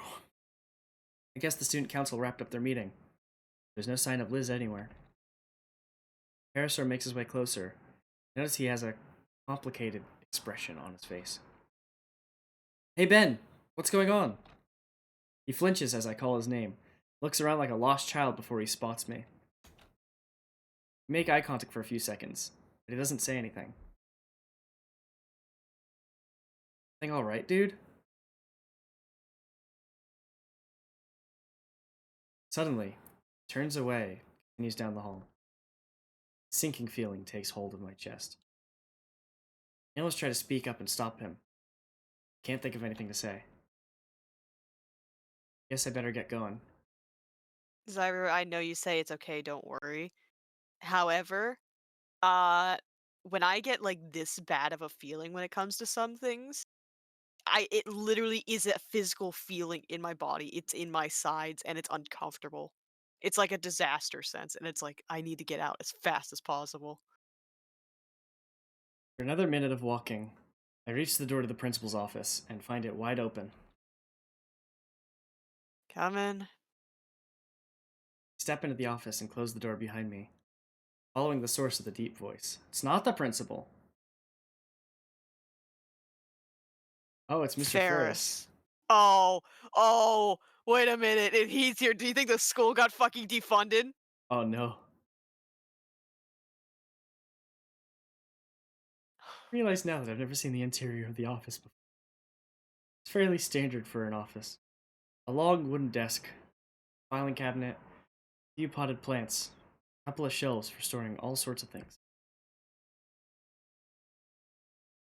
However, on closer inspection, I noticed things a little more disheveled than expected.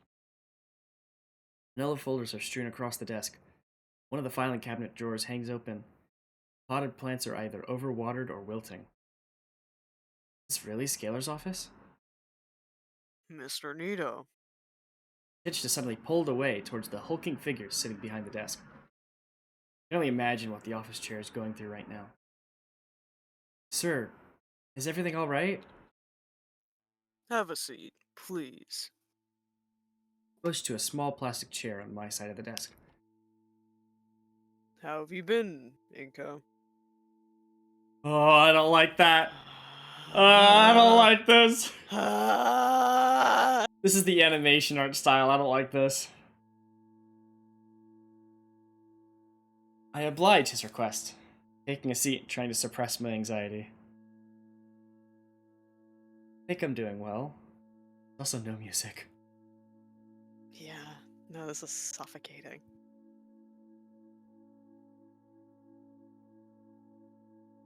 There's slight music.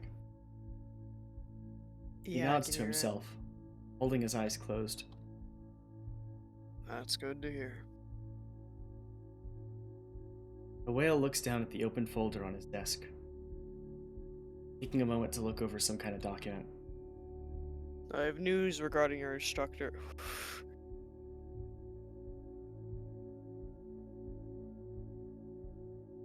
I have news for you regarding your instructor for AP art design and photography. You mean Mr. Ioticon? Yes, Mr. Ioticon. A fine teacher, if student surveys are anything to go by. He also spoke quite highly of you. Did you have a strong relationship with him? Yeah, I think so. Don't fucking kill him. Did? Did something happen? My heart drops as Ferris's brow lowers ever so slightly. Suddenly, his tone completely shifts to one more clinical. Over the last...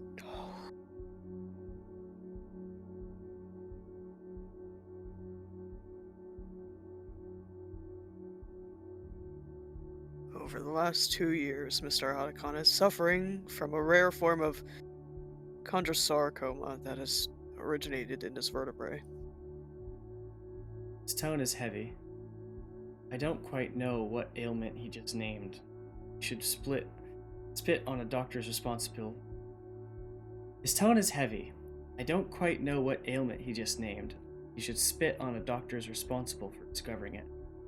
But the practice movements and worn-out features are undeniable.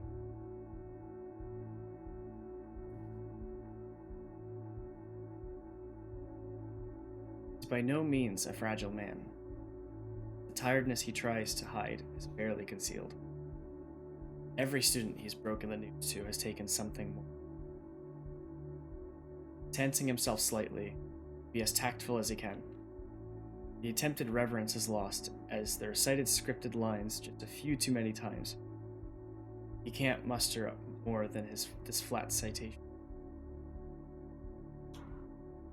This analysis means nothing. I'm just distracting myself from the reality of the situation, as though prolonging a confirmation it from happening. Mr. Ferris notices my self-completion, clarifies like he must have done a few dozen times already.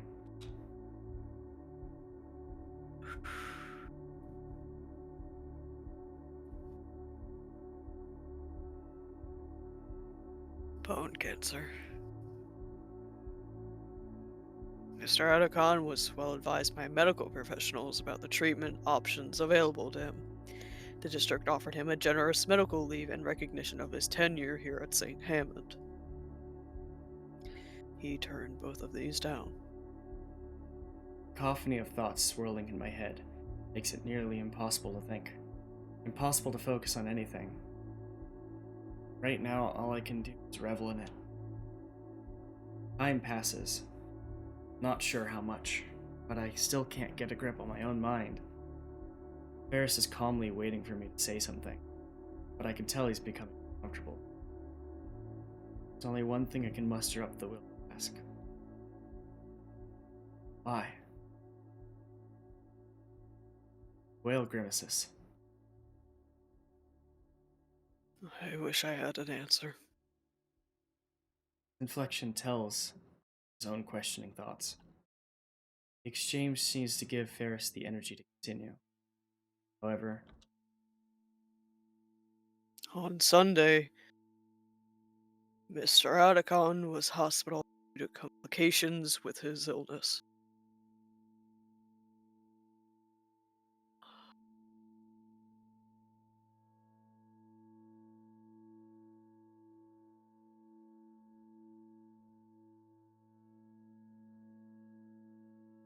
He passed away the following morning. Olivia was called here before.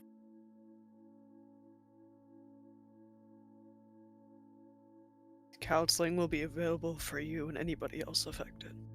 Sorry, do you know where Olivia went? No, she didn't say. I'd like to go now, Mr. Ferris. Yes, feel free. I stand up from the plastic chair, pushing it close to the principal's desk. Offering one last nod to the superintendent, let myself out of the office. As soon as the doors click shut, I start running. Shit, where would she go? The studio room, maybe? It's the best lead I have. Thanks to all those gym classes, I'll have no trouble getting there quickly. New destination takes me up the main staircase of the school, onto the second floor. It's not long before I'm staring down the hallway of Ayadakon's classroom. I breathe a sigh of relief as I spot Olivia sat in front of the door. God, what do I even say to her?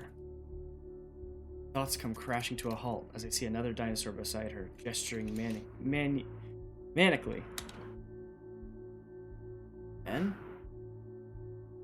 From an outsider's view, it looks like Ben is trying to talk her into something. There's such a stark contrast between their moods. I suppose Ben is mourning too, but maybe he's just handling it differently? That's the plan I have in mind. What do you think of it? Olivia? Yeah. Okay. His reply came off weak and unfocused. She wasn't talking to Ben at all. Can I count on you to be a part of it? Sure.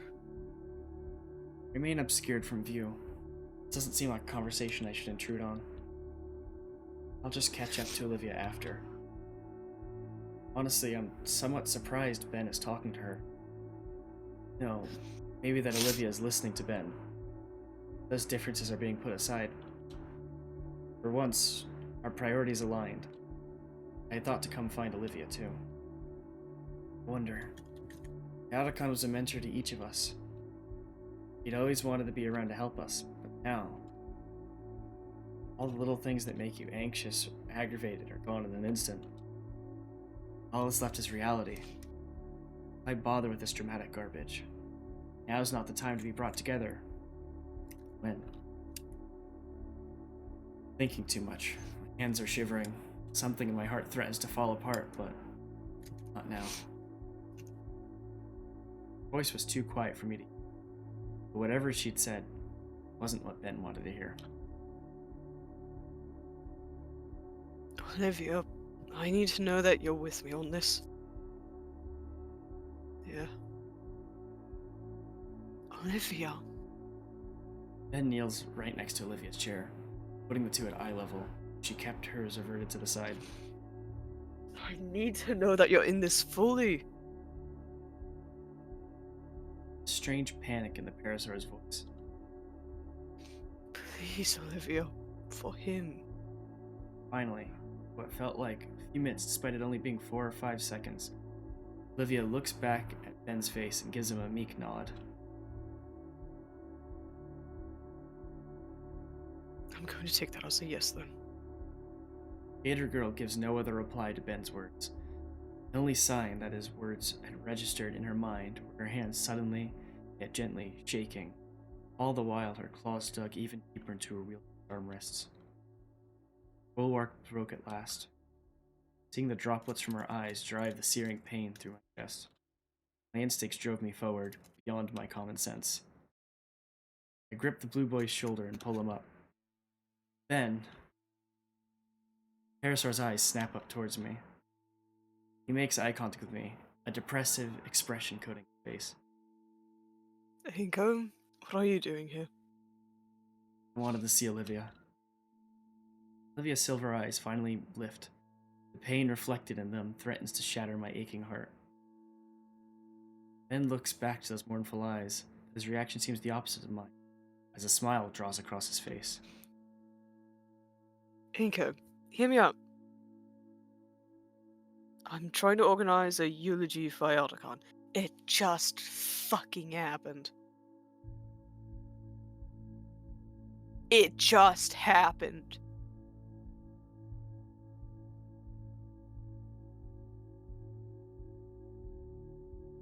God, Ben, I like you, but holy shit. You know, to say our goodbyes to him. He deserves it at least. Me, Olivia, and you, he helped us, each of us so much, and... The Parasaur rambles on. I turn my attention solely on Olivia. I push past Ben and take a knee next to Olivia. I now eye level with her. Ben finally stops talking. I can feel his stare boring into the back of my head. He wants an answer for whatever he was just talking about. Eulogy for Mr. Iotacon. It's so surreal to think about that. Think that I spoke to him only yesterday, and today he's just gone. God, yesterday.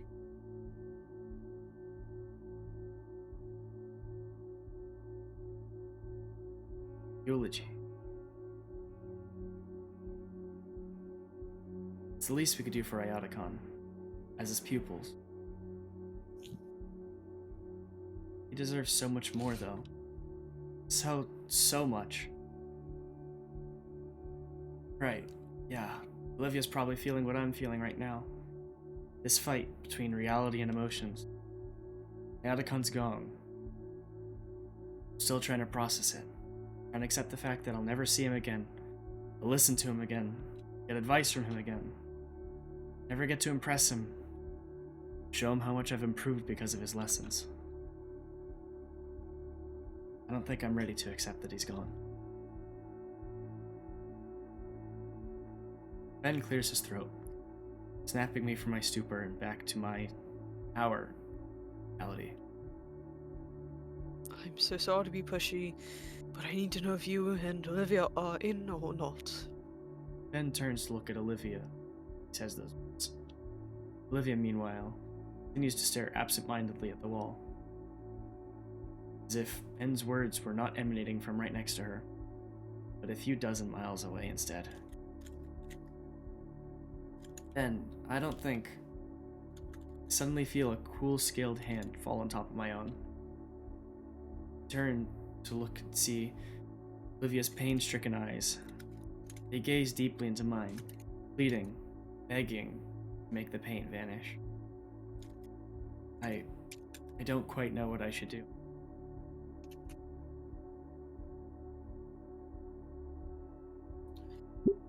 I don't think we're quite ready to say goodbye. It's too fucking soon.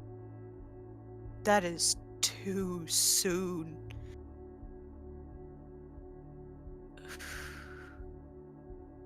Can you give us some time, Ben? Student Council's president is taken aback by my words. But you, Olivia. His frustration with us seems to grow each second. Ben, look, we No! turn fully to Ben with my hands raised defensively. Ben, listen. We need to do this. For Iotacon. For everyone that cared about him. For us. So why won't you help me? We want to, Ben. Really. Can't you see that what you're asking for is way too soon? Damn it, we just found out. Breathing is haggard now, his composure completely blown. His own pain painted across his face as he allows his glasses to slide away from his puffy red eyes. Just... Ben. Voice is so soft and gentle. Head turns back to me, her own pain still in her eyes, but also sympathy too. She looks forward. Words are more resolute. Ben, I understand. There's her boy's breathing hitches. You're right. And we should do this. And I will. I promise I will. But it's too soon. We all need time. But Clenches his teeth, followed by his fists. Takes a sharp, uneven breath, his glasses sliding off his face right onto the floor. He's so agitated, so exasperated and devastated, he doesn't seem to care. My free hand finds it on my other friend's shoulder, forming a full link between us. Olivia reaches down and picks up the prescription glasses, using her sleeve to smudge them clean. Ben struggles, his already broken composure fracturing further.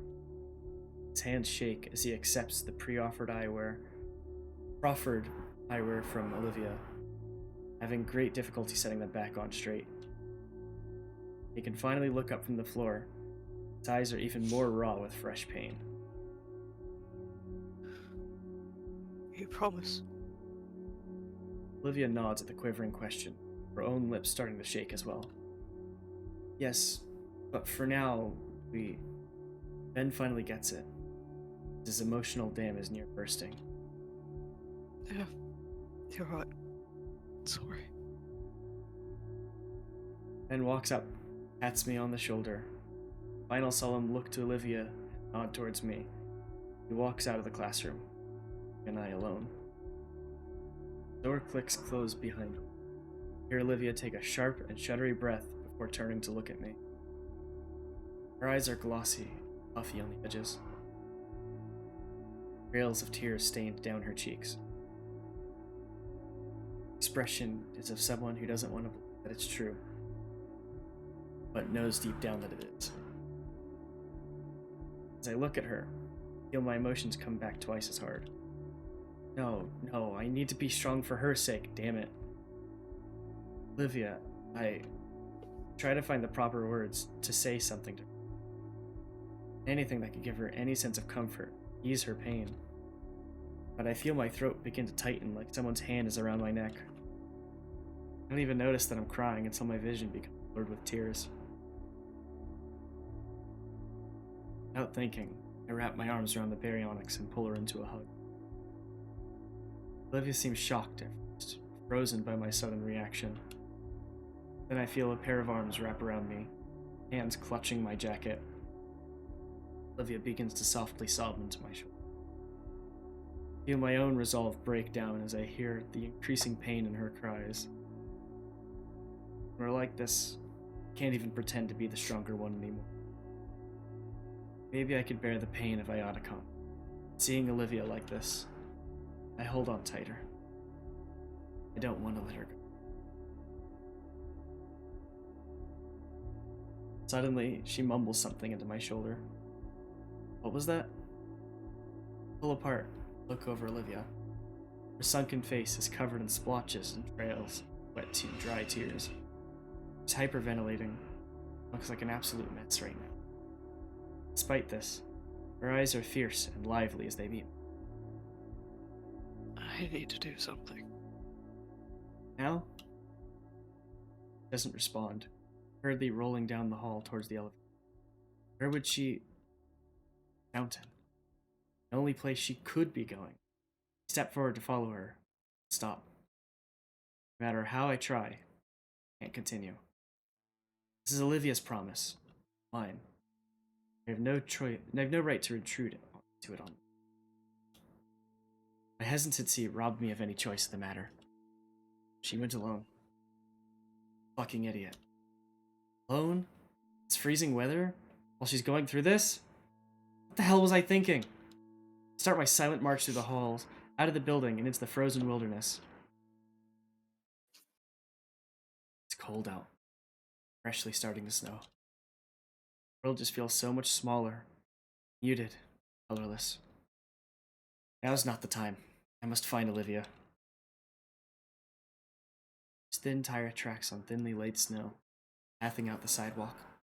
I followed them. The path is serene. Falling flecks of white make it feel like one of Olivia's landscapes. The fountain must be just around the corner.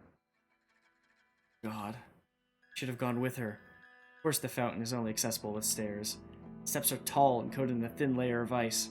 It's a death trap. Something rolls down, bumps my shoe. It's one of Olivia's handles. My face flashes with heat and my blood runs cold. Oh my god, I can't lose 2 people in one day. Please. I will myself to look up. 8 steps up, Olivia's wheelchair is toppled over on its back. Seat ripped, wheels spread. It's unrecoverable.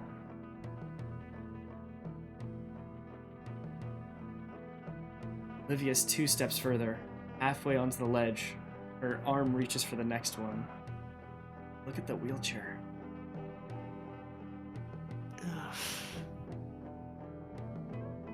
Olivia. Olivia stops, slowly looks back. It's a look of shock and humiliation for being seen like this. She turns back, starts pulling herself onto the next step. Damn it, Olivia. Take a step up, catch myself. It's a wonder she even got this far. But I find my balance, start marching up towards her. Her arm slips on the ledge and she falls back. I caught her in my arms from behind. I didn't make it. She looks up at me, eyes still filled with tears. Carefully set her down on one of the steps. She hides her face in her palms. I failed Ionica. It chokes back a sob. Just a stupid fuck up. Fucking chair. Then continues to weep. I sit there and stare for a moment, trying to figure out what to do. I really haven't ever been in a situation like this. The poor girl is shaking. Rather, it's from the cold or her situation. No. Instinctively, I wrap my arm around her, pull her close to me. Olivia shifts her body accordingly. We end up in an embrace.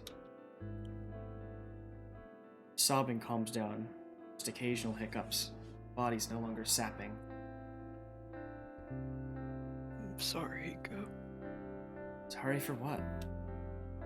Everything. Being an asshole, being a failure, making you waste your time on me, I'm just awful. Don't say that. I love you. That's what I wanted to say. Now isn't the time. Friend, know that. I'm here for you in the same way you're here for me. She breaks away from our hug. Her face is tear-stained. She isn't crying anymore. She's looking down at her wheelchair. Have a spare at home? No. Stand up. Look up the stairs, towards the fountain, then back to Liv. You can call Liz if you want. Come pick us up after we're done. Worry about your chair then. Not a failure, Olivia. Getting you to that fountain. I reach my hand down towards her. Olivia's confusion erodes into a soft smile as she stares at my hand, then back at me. Come lower. Let me grab your shoulder. I've done this a few times before. Lean in closer, Olivia pivots the best she can. Once more, she uses her tail as an anchor, in place of her legs. Holding her up pretty well. Never considered it. That tail must be pretty muscular. Let's go. I want to make Ionicon proud. Up to the next step, planting my foot on solid ground. Olivia waits for me to stop, before quickly moving her tail up to the next step as well. Sort of like we're each one leg. Simple enough. Only now occurs to me how close we are right now. By close, I mean I'm practically cradling Olivia against my side. Up another step. Eventually, finally make it to the top. I managed to shuffle to the fountain. You can just put me down right here. Right.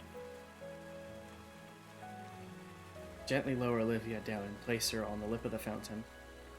There's just enough space for her to sit along the edge, one leg resting on top, the other hanging off. She looks into the still water in contemplation. My eyes follow hers, focusing in on the coins that are settled to the bottom of the fountain, though hard to see through the opaque ice. I've stuffed my hands in my pocket for warmth, feeling the skin of my knuckles start to split already. My fingers trace over the quarters I'd usually use on our lunchtime drinks.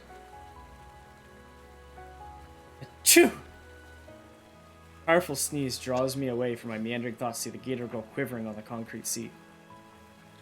Damn it. Her jaws clenched tight, baring her sharp teeth to the world. Her nostrils flare with each of her breaths, the hot air creating a puff of visible mist. Her eyes are filled to the brim with fiery rage and salty tears. I want to break the silence between us. Ask for her thoughts. She's deep within them, though, raging within her own mind. Finally having a moment to process everything that's happened. In the end, it's Olivia that breaks the silence. Single, quiet, stain-filled curse. Damn it. Her eyes shut, keeping her tears from falling. Damn it. This seeps through her lips. I made it.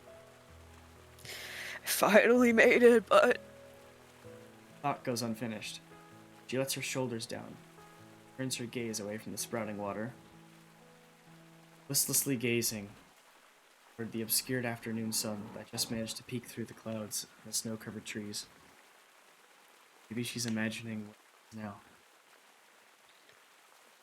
What now?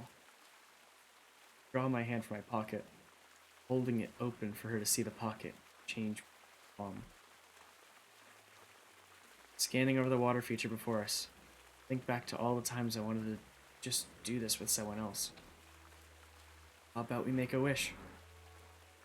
Olivia's brow furrows as she glances off to the side. Fingers grip her hoodie, and what she considers my suggestion thoroughly. Sure. A wish sounds nice right now. Motion her forward. Gator girl holds out her hand to me, drop a quarter into her palm. On 3. Nod in reply. On 2. 3. 3.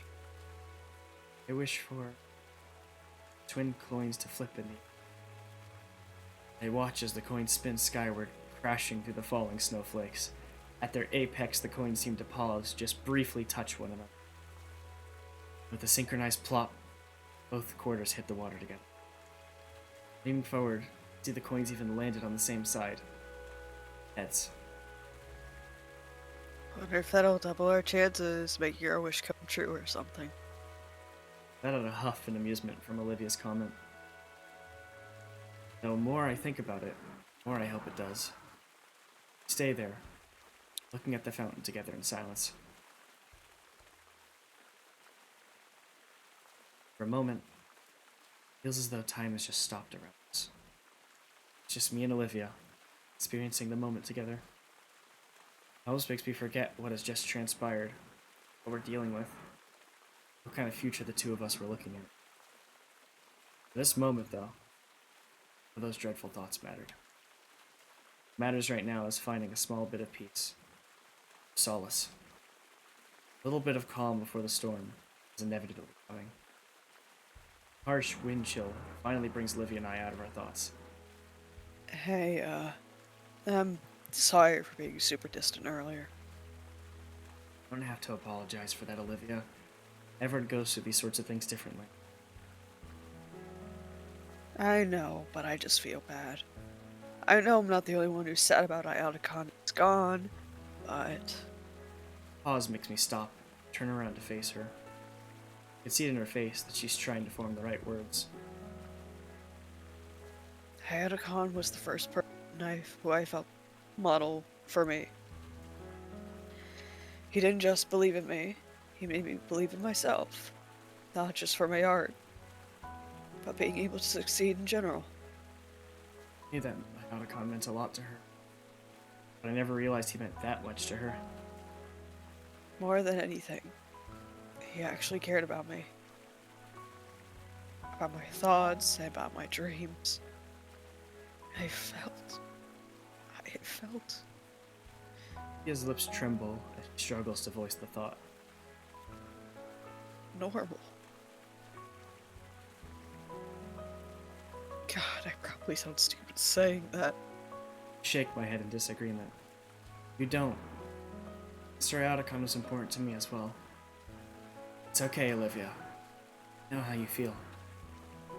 Gave me some of the best advice I've ever gotten from anyone. Encouraged me to follow my dreams. You. I wish I had met him sooner. Sorry. It's okay.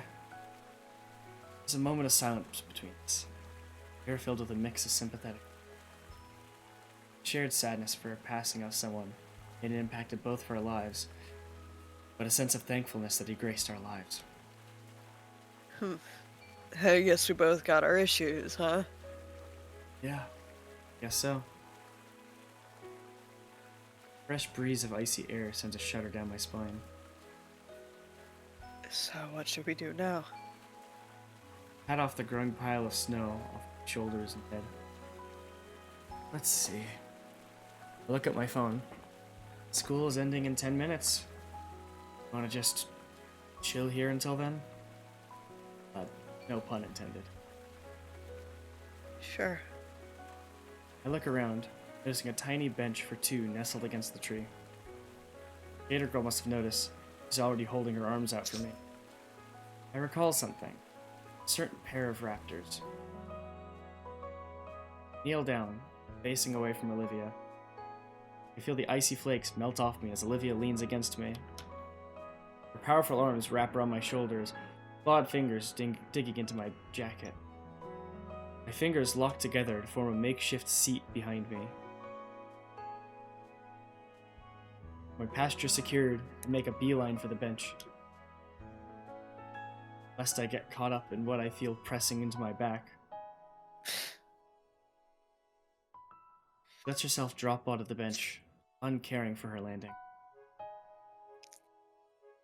Taking a page from the book, I also drop uncaring next to her, just glad to have some shelter from the increasing snowfall. So here we are. Mission accomplished for Olivia. Now what?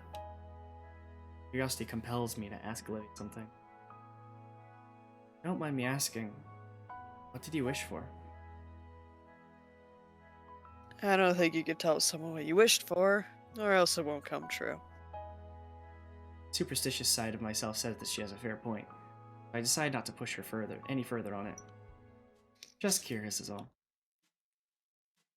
And continue relaxing in comfortable silence. I mean, I don't mind telling you if you tell me yours. Guess that's only fair.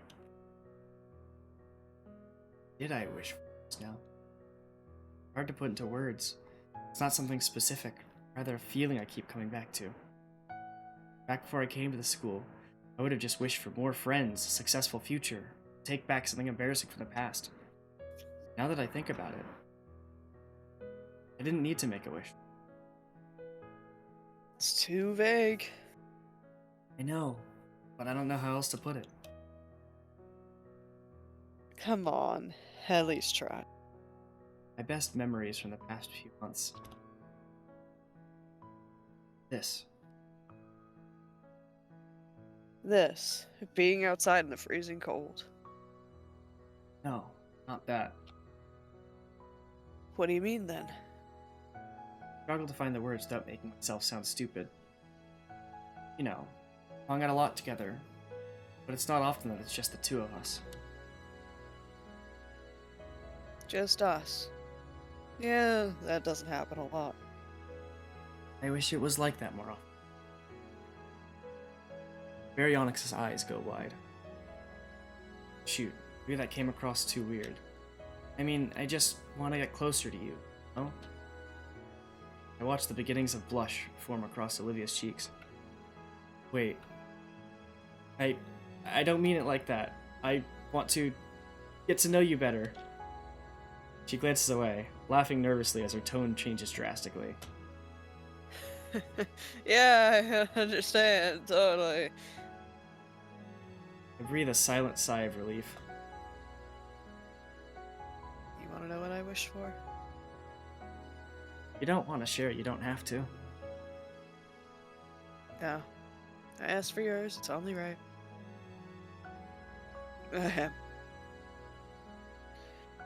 I wish to know what I want to wish for. Glance across the bench towards her. I can't make sense of anything right now. I want day to be over, frozen, and to never happen all at once. I want Aya to come back, but I don't just want to replace him with someone else. It's too late to start all over again. She stops to wipe her eyes, but they're already dry.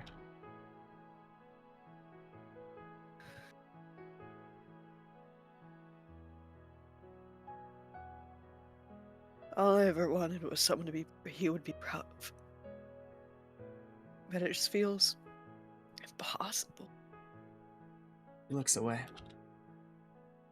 I ended up picking something lame. Sorry. What's that?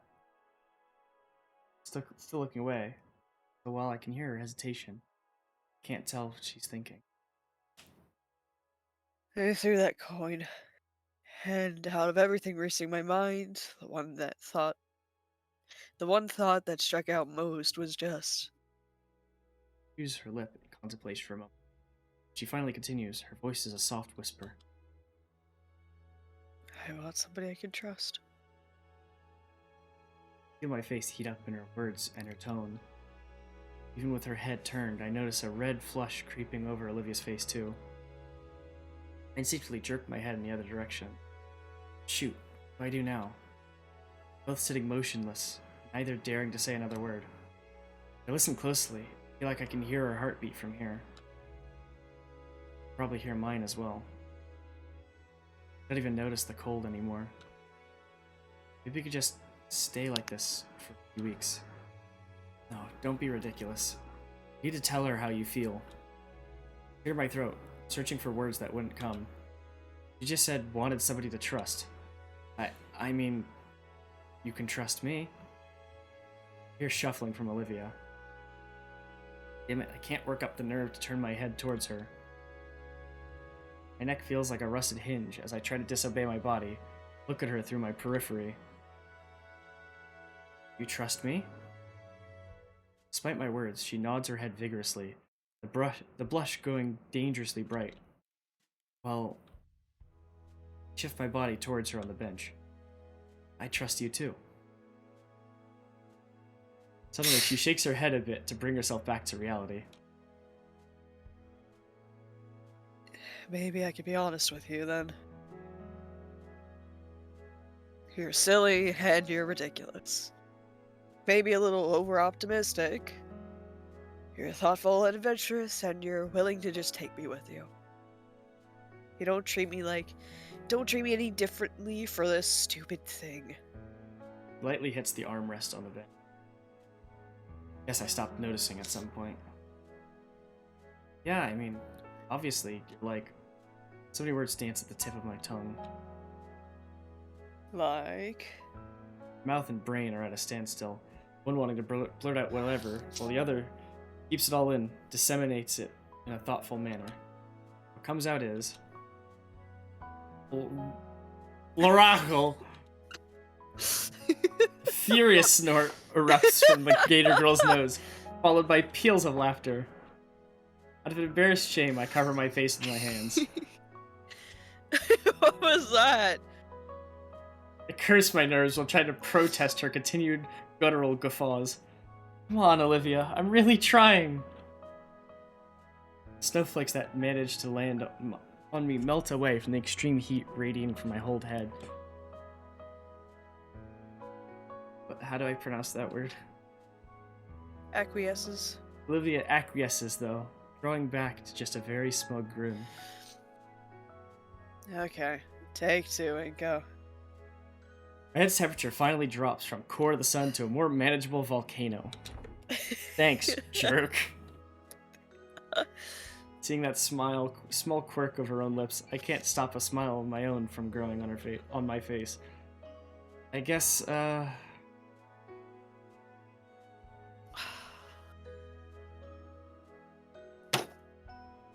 Fuck.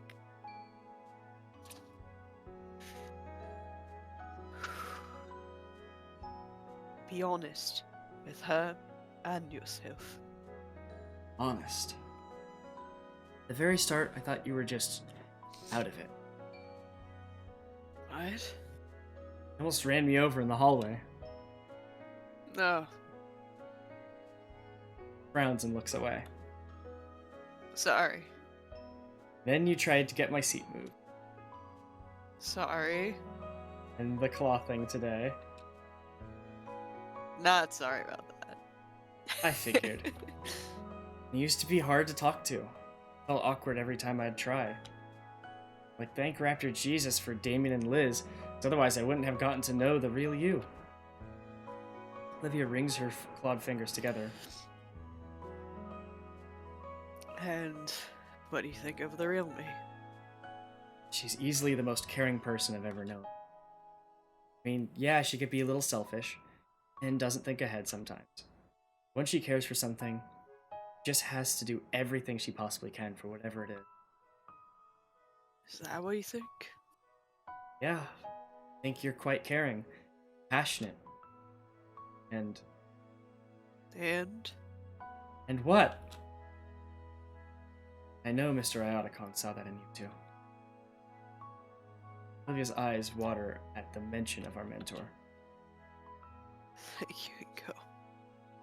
Now's the time, Inko. Just say it. Ah! Hey, Inko. Look at her! She's gorgeous. Say it, say it, say it, say it, say it. Do you like me?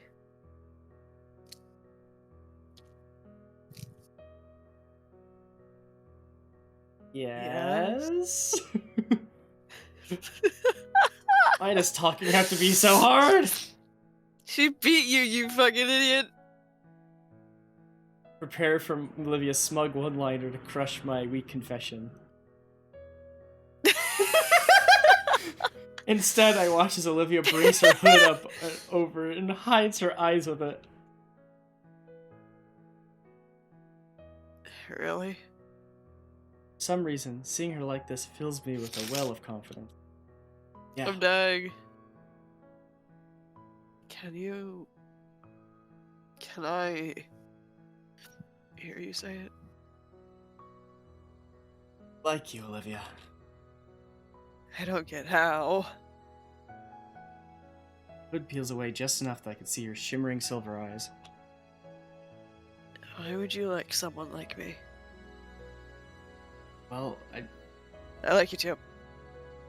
didn't even get to finish my sentence. Oh, let's see. Oh, hi, Strudel. Well, I just said. I like you too. Hi, Strudel. Strudel came to check on me. Olivia brings her legs to her chest, holding the limbs tightly to her.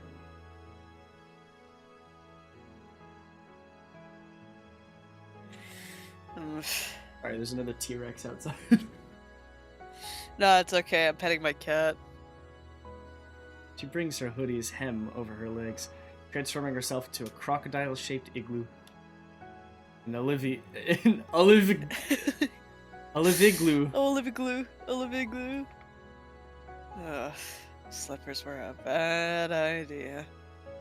Oh, crap. Yeah, you okay? Fine, just call someone. I cough awkwardly and get my phone out to call Liz. Hello? Inko, is that you? Aren't you supposed to be in class right now? Scalar let Olivia and I out early. Oh, okay. I was told about Professor Iotacon. I hope you're doing okay. Yeah, I'm alright. I'm with Olivia by that old park by the school. Her chair's busted. We're kinda stuck. There's a keening whine from the bundled crocodile next to me, her tail wrapping around her as if to hug herself. Broke? In this weather? Are you two okay? We're fine. Can you come pick us up? Sure. I think I remember where that is. I'm with Principal Scalar right now. Once we're finished, I can get you two on the way home. Thanks. After some shuffling, the call drops. Turn back to Olivia. She seems more anxious than anything right now. Alright? Yeah. I'll be okay. Stovepipe maw of the Olivigloo Olivigloo. chatters quietly in the cold. My concern finally takes hold, forcing me to finally close the gap between us. She said the chair had no replacement. It'll take a while for a new one to come in. I mean, she'll be trapped at home, completely sealed off from the outside. Man. Beginning of Olivia's annoyed protests die of exposure, becoming a grumbling acceptance as I wrap my arms around her shivered form. You're lucky you're warm, Inko. Ah, I definitely feel like it. Body shifts and nestles closer against me. Olivia's tail lays on my lap, shiver reverberating through. I lay my palm on top of it, feeling the cold limbs shaking slowly still. Some long-distant trivia about limbs losing heat fastest springs to my mind, in the hopes of keeping frostbite away. I pet the heavy tail. As I do, I hear the silliest sound rumbling from Olivia's chest through the rest of her. It's like a purring cat, almost. There's a new sensation on my cheeks now, soft and warm. Yeah! Finally! She's... Eh? Keith. Keith. Keith. Keith. Keith. Her lips are firmly planted on my cheek, and this feels nice. As I continue to warm her tail for her, I feel her warm lips press more and more against my cheek. I don't know if kisses are supposed to go for this long. Be this wet. Now the lips are moving some pointy things there, and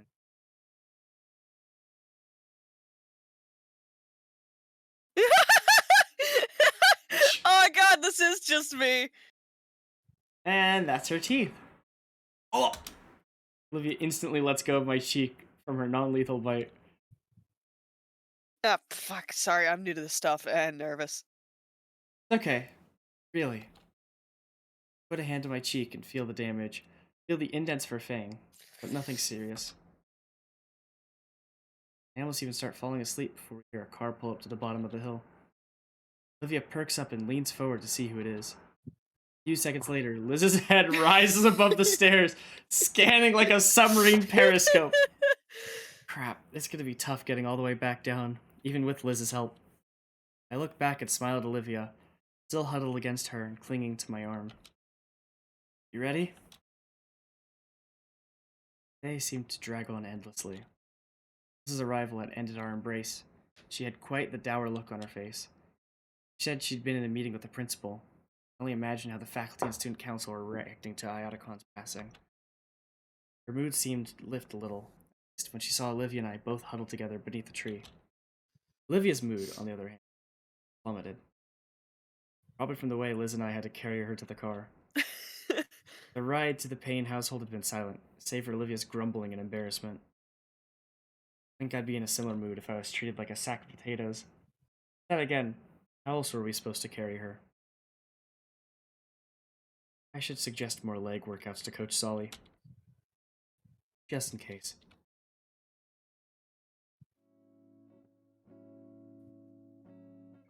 I like how they just left her on the ground kneeling.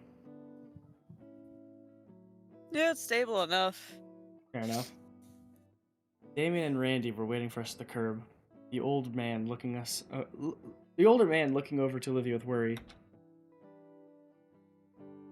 When your friend told us, Soph and I were beside ourselves. I'm fine. Randy, just... Randy didn't really hear her.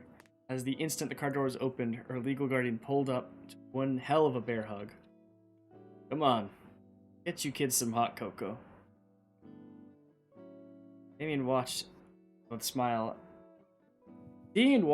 with a smile of relief as his father hauled over his shoulder, marched into his home. Bro got fucking fireman carried. Yeah. You guys want to stick around? Minnie's still in school. We have the console to ourselves. Still pretty early, and all things considered. Sure, I'd love some hot chocolate right now. Liz? I'd like to, really, but council still needs to prepare the arrangements for Ionacon's. You know. Maybe I'll come by after if I can. Alright. Well, if you do, I'll make sure there's some cocoa left. Appreciate it. That, Liz drives off down the street. Come on, let's head inside before we turn into popsicles. After this, I want to call it. Me too. Settling into the well-worn couch, I noticed a distinct lack of the baryonic. Where's Olivia?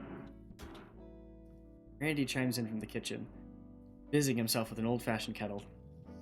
She wanted to rest on her bed for now, boys. Give her some time.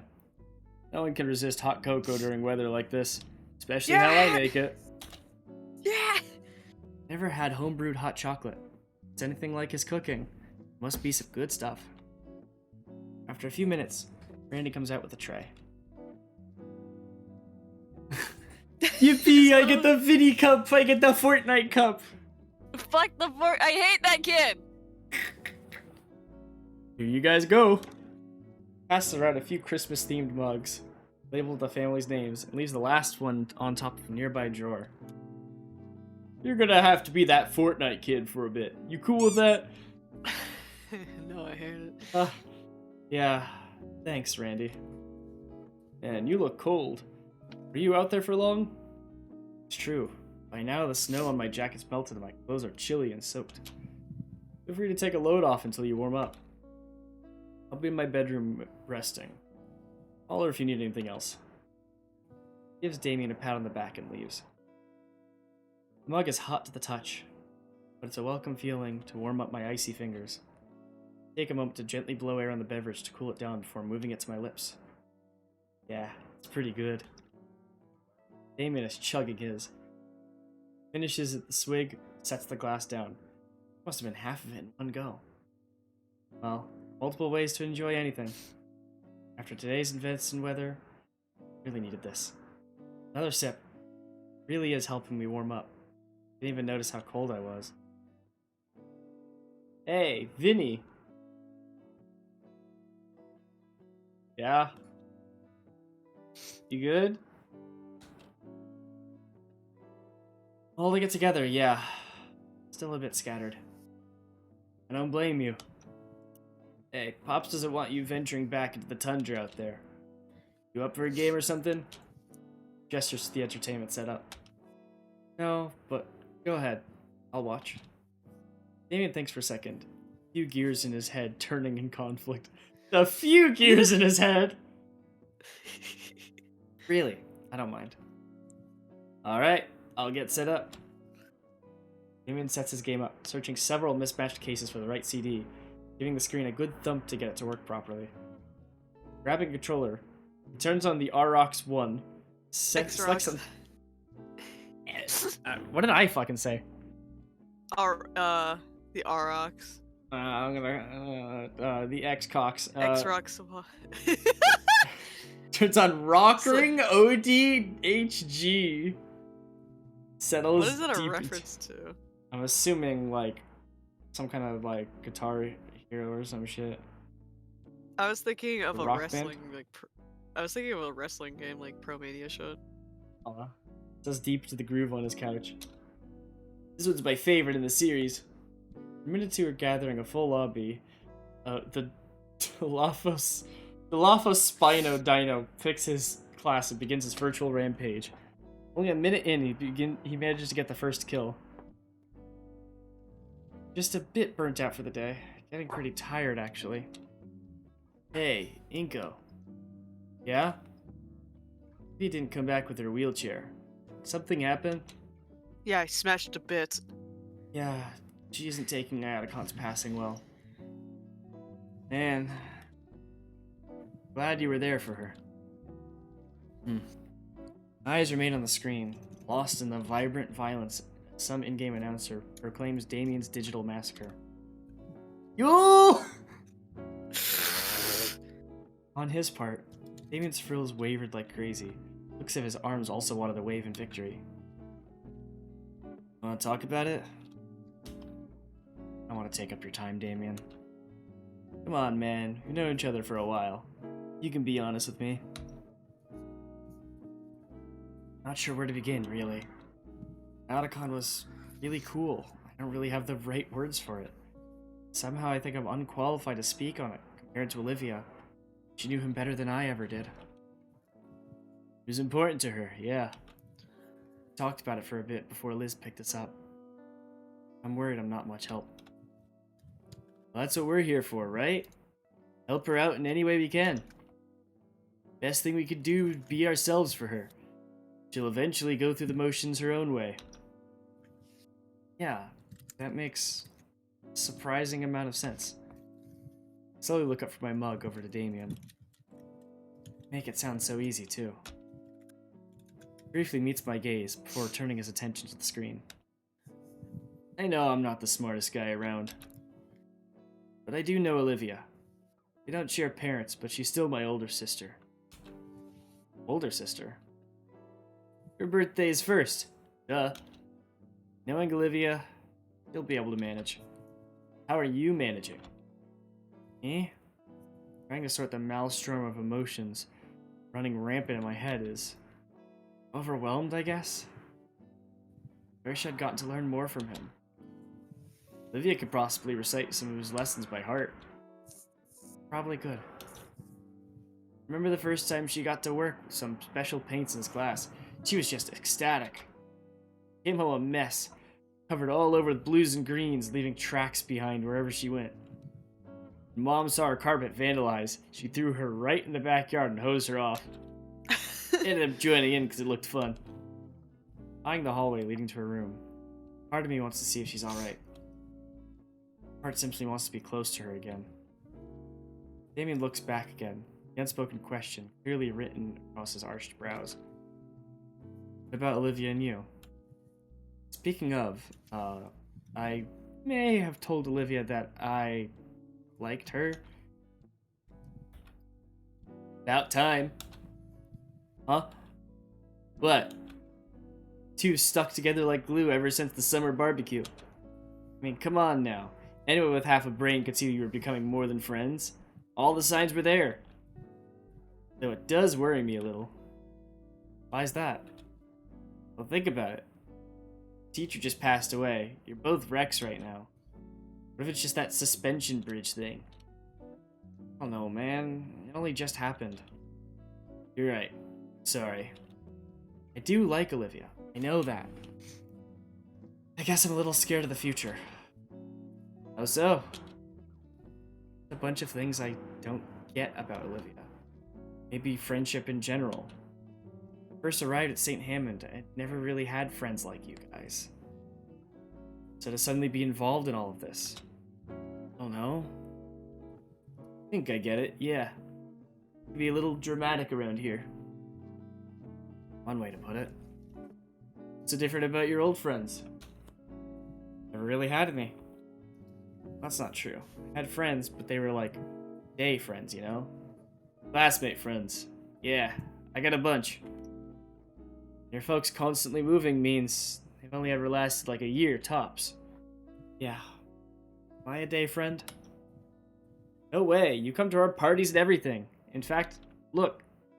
He points to the subtle, discolored patch on my jean, where Vinny's acid punch had failed to completely wash off. He got you marked. Thanks. Means more than you know. Be honest, I always had a good feeling about you. Thought you'd be a decent addition to the group. But to see Olivia actually start opening up around you 2 months ago, that was unthinkable. All those years I was trying alone, you know? Made it all worthwhile. Not to take credit or anything. I'm just really glad to see you're happy after so long. Moments of Olivia and I together flash into my head. Good, bad, everything in between. All culminates to a single image of her staring up at me with that smile of hers. Me too. Hard to believe that she's been dealing with so much inside when I first met her. Letting go. Some people just have a lot of problems they hide away from the world. For example, puts the controller down and shifts to look me in the eyes. The character is instantly sniped. That hot chocolate gave me a tummy ache. Being serious. That was serious. It could be little things like that.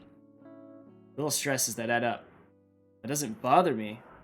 Someone else might just about ruin them. You're trying to get with Olivia. Give you a nickel's worth of advice, my dad told me. A girl you like asks you to wear your shirt at 2 a.m. and bake cookies. She's an absolute keeper. What? What? Dude, I'd bake cookies at 2 a.m. I know you would. Actually, it'd probably be muffins because I really like making muffins, but I could do cookies. Anybody want some 2 a.m. cookies? Me. Yippee! I need it right now, man. I need a fucking drink. Some pretty good advice. Don't break your heart, yeah? Dare to think of it. Damien offers me a fist bump, which I happily reciprocate. A door creaks open. Both of our heads turn back at the sound. Oh, that's her shirt. That's the her profile picture on the texting. Oh yeah. She kneels in the doorway to her room, leaning against the side railing.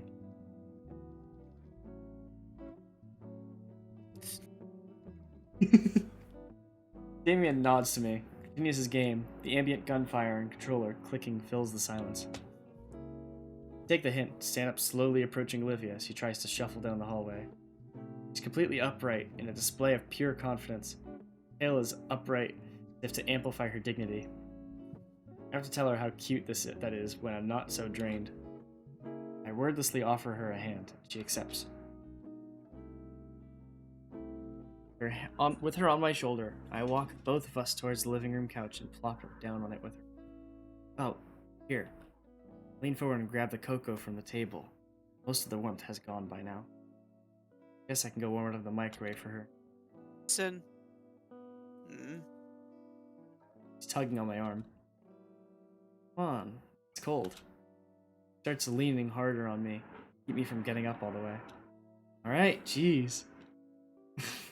Give her the mug, she starts sipping instantly. I was going to warm... My voice dies after I feel her settle against my legs with a relaxed hum. Her body relaxes more. I'm allowed to sit up enough for her to settle in by my shoulder. It's warm. Two of us watch Damien's game continue. Olivia continues sipping down her drink, letting one hand free from the mug. Her hand finds its way into mine, and our fingers curl around each other's. Damien plays a few more games. I don't really keep track of how well he does. Finishes one last match and yawns, stretching back over the couch. Alright, that's probably enough for me. I'm gonna get going. Give you two some space. Okay. Damien gets up from the couch, slides his controller near the cabinet where it lied before. On his way out, he stops to look me right in the eyes. Hey, keep things chill, man. Don't do anything stupid, alright? Yeah. He nods and heads off into the depths of the house. Just like that, it's quiet once more. Is she asleep? Hey.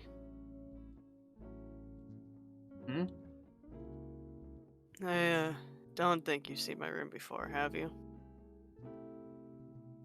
Not at all. What do you want to see?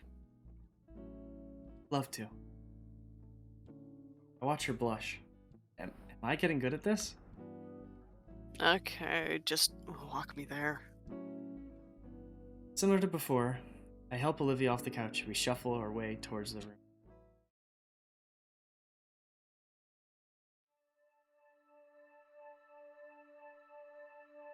This place up. Is that an Among Us? Look at the bottom right! Sus! It's a fucking Among Us! Sus! It is just me. Ow. Not sure what I was expecting Olivia's room to look like, but I'm surprised. It's the air that hits me first. Strange mix of heavy floral candle trying its best to cover the almost nostalgic scent of art supplies. Band posters and paintings and dinosaurs cover a lot of her wall space. The room is her own personal canvas. Her desk sat beneath the window. Again, what space that wasn't covered up by faded looking paper was instead covered in dry paints. Right next to that, a dresser holding decade-old television, retro gaming consoles. All in all, reminds me of the rooms they'd show in older high school movies. So where do you want? Just on the floor is fine. Gently lower Olivia to the floor, letting myself sit cross-legged next to her in the process. So, what do you think? I think it suits you. Figured you wouldn't have any chairs. I got this really soft rug and beanbag chair over there. Gestures to a beat-up lump in the corner near a large lamp. She pulls something off her bed. It's a laptop, open to a music program. I like the beanbag chair with the Among Us on it. Yeah. I don't recognize any of these songs, or bands, or albums. That's a pretty big track list. What music do you listen to? I'm sort of a closeted metalhead. Whenever I'm alone, I put some on full blast while I do chores or art. Generator Head, Super Death, Iron Tomb, you name it. What do you listen to? Please let us get in. Don't lock us away. Mumble rap. I listen to mumble rap. If that scratches your brain, then. Anyway, my dad was super into heavy metal when I was a kid, and he got me into it. When Damien and I would be playing out in the yard, and his mom would be making lunch, our dads would be in the garage, blasting heavy metal while they worked on the car. Working on cars? Yep, my dad and Uncle Randy would fix up some cars. She clears her throat. Huh. That's the first time I've heard you call him Uncle Randy. Yeah, I call him that sometimes, along with Auntie Sophia. Call him Auntie Sophia? Oh, your right hand comes off? What do you... Olivia lunges over to chomp at my hand, and I have to take a moment to check my fingers just in case. Hey, I was joking! I like the face, just... like... Ah!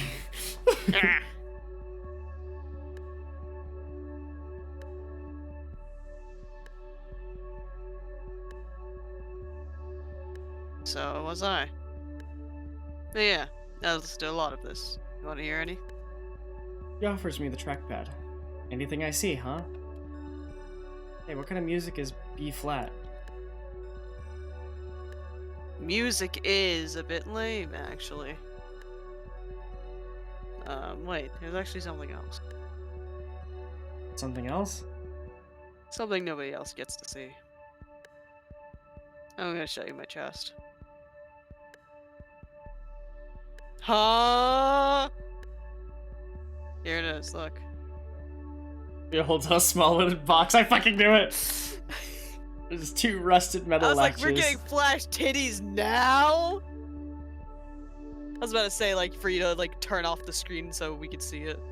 Like, turn off the Twitch so they can't Fuck see shit. yeah!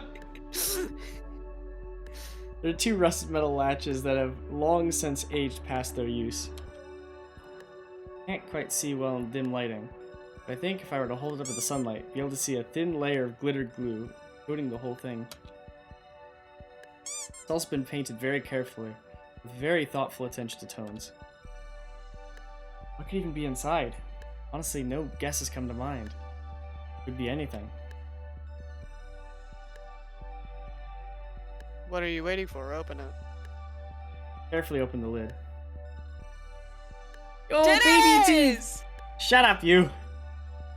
There's a, okay, hold on. So there's a eraser, Paintbrush. A lighter. cool rocks, Marbles. Baby T. Titty photo. looks like a broken piece of a sunglasses. Yeah. Like, is Looks that like is that an eraser on the left, or is that a lighter? The big black thing is a lighter. Okay, because there are some black erasers. Well, then I don't know what that fucking that pink rock right there. That's pink cube gum looks from like 3 a- summers ago. Well, we can't fucking tell. It's probably gonna tell us in the next. Inside is Olivia's chest. Wow! No way! I mean, the box filled with various baubles and trinkets. What is all this? It's like my own little hoard. I've been saving up lots of little things through the years. Nobody else has ever seen it. He holds out the box for me to take. It's heavier than it looks. Must be some high quality material. The box in hand, I sit on the end of the bed. Olivia manages to crawl her way up and sit beside me. Reaches inside to grab.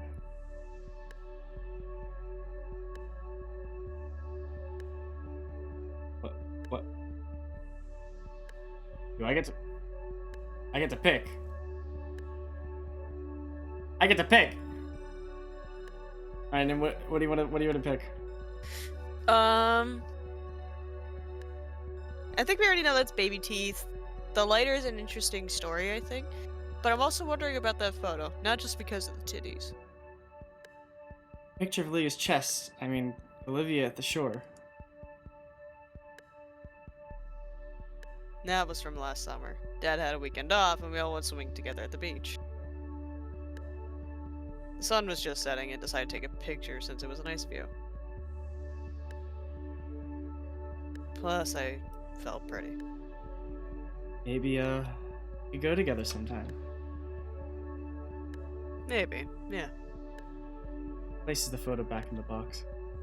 Oh, cool. Let's skip everything. Okay. Lighter! Ah, this used to be Uncle Randy's. Does the engraving mean anything? She shakes her head with a soft smile. Not really. He said it's harder to steal and hide stuff that looks unique. Really, I thought he thought it looked cool, not tacky. I think it looks cool. You would. Damn, bitch, okay. I want the cube. What are these? Just a couple of cool rocks I found. It's a around. cool okay, rock! So it's not, that's just a rock. I liked how they looked, so I kept them. Dude, fucking same though. I literally have. Hold on. Over on my over on my windowsill, I just have like a rock that looks like an arrowhead, and I have a smooth rock. It's literally just a really smooth rock that I like to glide my hand across sometimes. We're just miniature dragons. What? Yeah. Because we collect rocks? Yeah. Yeah, fair enough. I have a jar of sea glass. I like to collect my cat's whiskers and the bones of like what I eat. Fair enough. I have a jar of sea glass. I used to collect a lot of it with my mom. Nice. Man, if anybody ever needs to come up with a cool date idea, go walk across the beach and try and find sea glass. Sea glass is so fucking cool. Kill. Holy outside. shit. Mine. Holy shit, best viewers. Oh, I was slow. gonna kill it.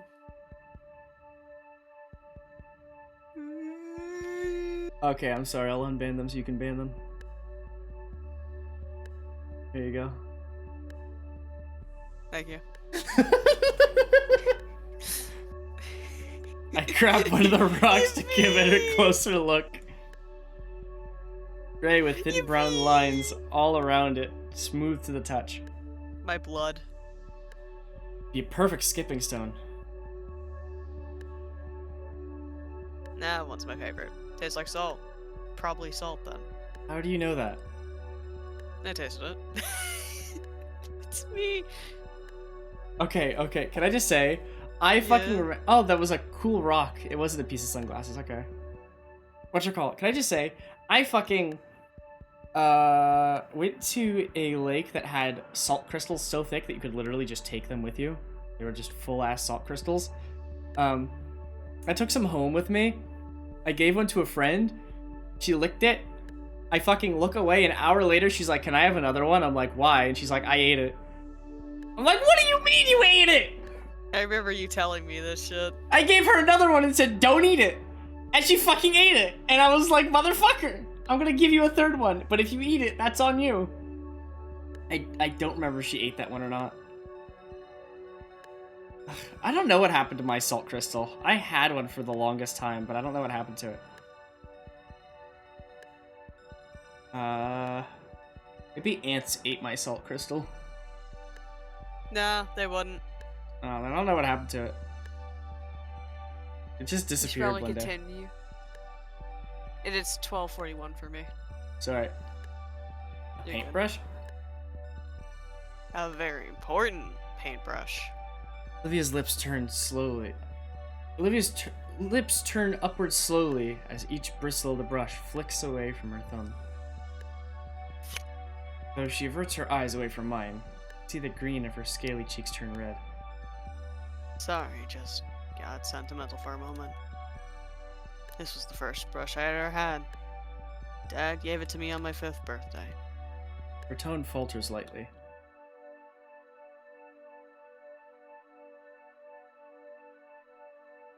Sorry, I was staring at the moon. All good. Dad always asked me to make little drawings. And every time I finished one, gave it him, he'd tell me it looked amazing. And I could barely draw a circle back then, but he'd still gush over them And she shakes her head. I think he put them in a scrapbook. I don't know, but he kept them all. Olivia looks back to me, her embarrassment turning to bashfulness. Thanks. I want to see the cool rocks. No, hey, Oh, some of these look really cool. of course they do. I picked these all out myself. Where'd you get these? I pick one up whenever I see one. They're a dime a dozen. What are they? I think that round one is probably a bouncy ball. Understandable. Oh, I love this little guy. What's that? Let me show you. He rummages through the box and plucks Oh, out it's a a tiny hexagon dice! piece. Jim plays. No, it's one of those. What's It's a Bakugan! Bakugan, yeah. She places Oh a my plastic God. ball onto it, and right before my eyes, it transforms into this Oh. robotic-looking dinosaur. Oh. This is Oh Gabugan! God! Dinoid to be exact! I think it's supposed to be like Dragoid. I was like on a show when I was younger and asked to get the toys for my birthday, Christmas. I collected Bakugan. Then he's got the rest of my own collection. This one was my favorite, so I kept it here. Fucking Bakugan. Teeth. Teeth.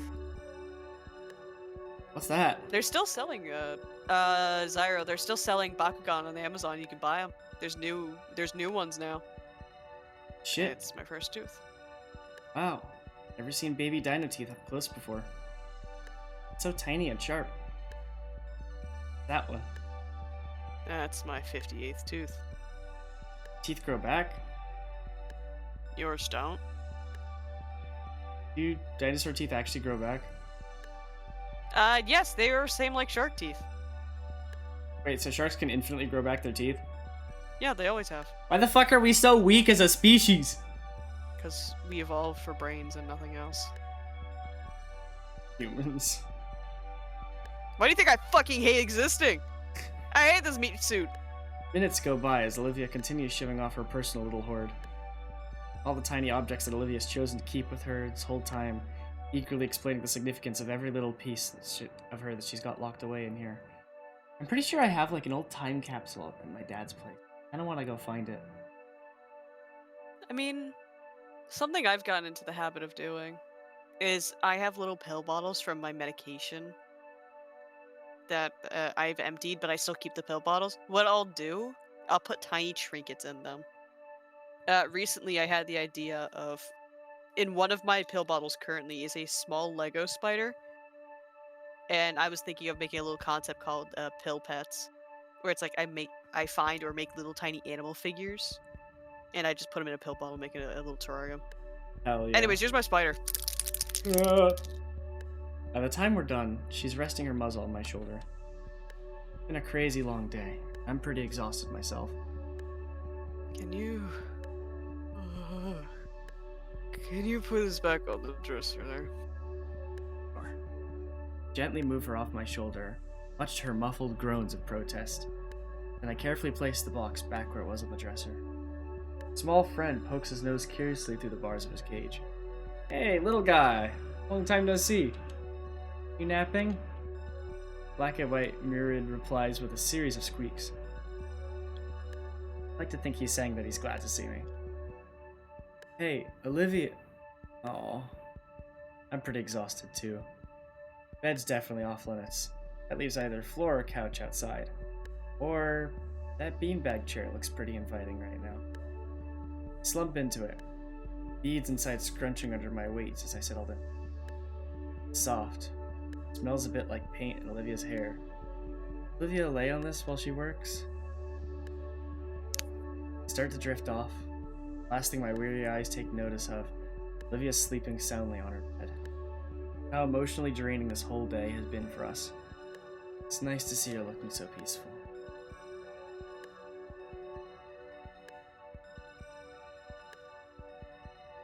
I begin to stir from my deep slumber. Feels like there's something heavy across my stomach, stopping any ability to move. Did someone throw a weighted blanket on me? Actually, it feels like whatever's on me is vibrating. What is it? Yeah? She's on me? My entire head grows hot. Brain tries to process the situation.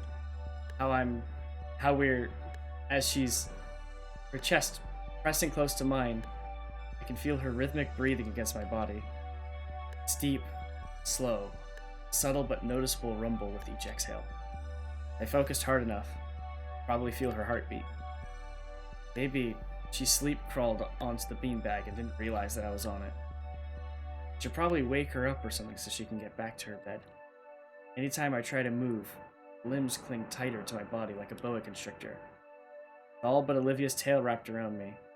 Any attempt of escaping her hold is fruitless. Olivia looks even more peaceful than she did on the bed. Maybe she does know that I'm here. I'll leave her be. Last thing I want to do is make her a cranky gator. Free hand, I managed to grab my phone. Checking the time, the clock says it's only 5 minutes past 4:30. Plenty of time to continue my... Nestle my head back to the beanbag. Let the feeling of Olivia's rumbling pull me back to sleep. This feels nice. And that's what we'll call it. 'Cause Yippee! I hated that. I Because this is a fucking new hated that. section.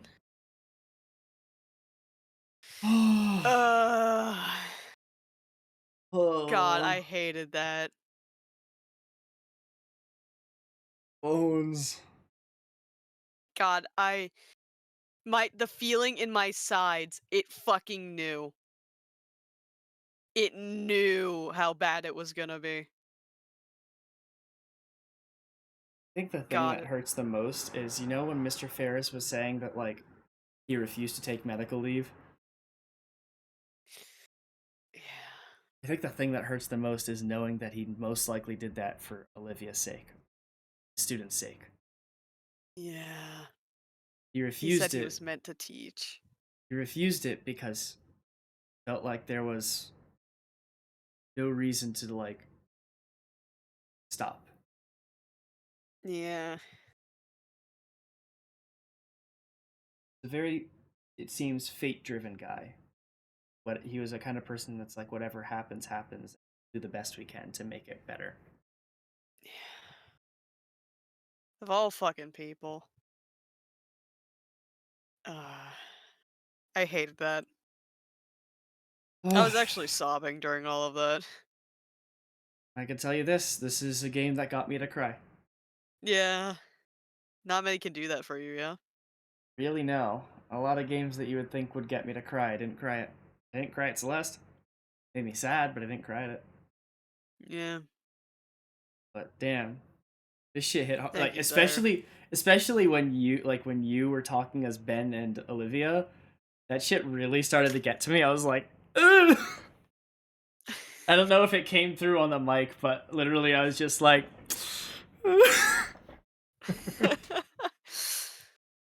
I was like struggling to read Inka's dialogue. I was like, No, I was You heard me struggling, man. dude, Mr. Ferris's dialogue was the fucking worst. Oh my god. Oh, that hurt. I hate how that fucking real it that was. that hurt me fucking saying it. I It hate hurt how me fucking so real it much. was. I hate how fucking real it was. Yeah. It felt so genuinely human, or, you know, genuinely, like, conscious. It also messed me up. Only other games that got me to cry this much was Night in the Woods, Chicory, Colorful. I totally recommend Chicory. I'll write it down. But Night in the Woods actually didn't get me to cry, but it got me close. That game fucking hurt, okay? That game fucking hurt. I totally recommend Chicory. You would love it. Noted. Anyways, that do it for today. Mind the crumbling. I'm just getting rid of some sticky notes I don't need anymore. No, you're good.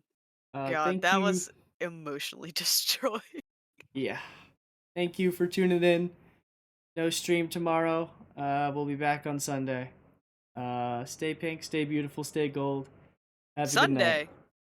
Yeah. No stream tomorrow. Jazz is taking a break. Today's Wednesday. Yeah. No stream until Sunday. Oh, until Sunday. Okay. Stream Alright. tomorrow. I don't stream on Fridays, and then Saturday's Glue Cup. Good luck. I will try. I will make it to top 8, and that's the best I can hope for. Which, you know what? That's good enough for me. But anyways, yeah. have a good night, everybody. We ain't raiding tonight. Go to bed. Good night.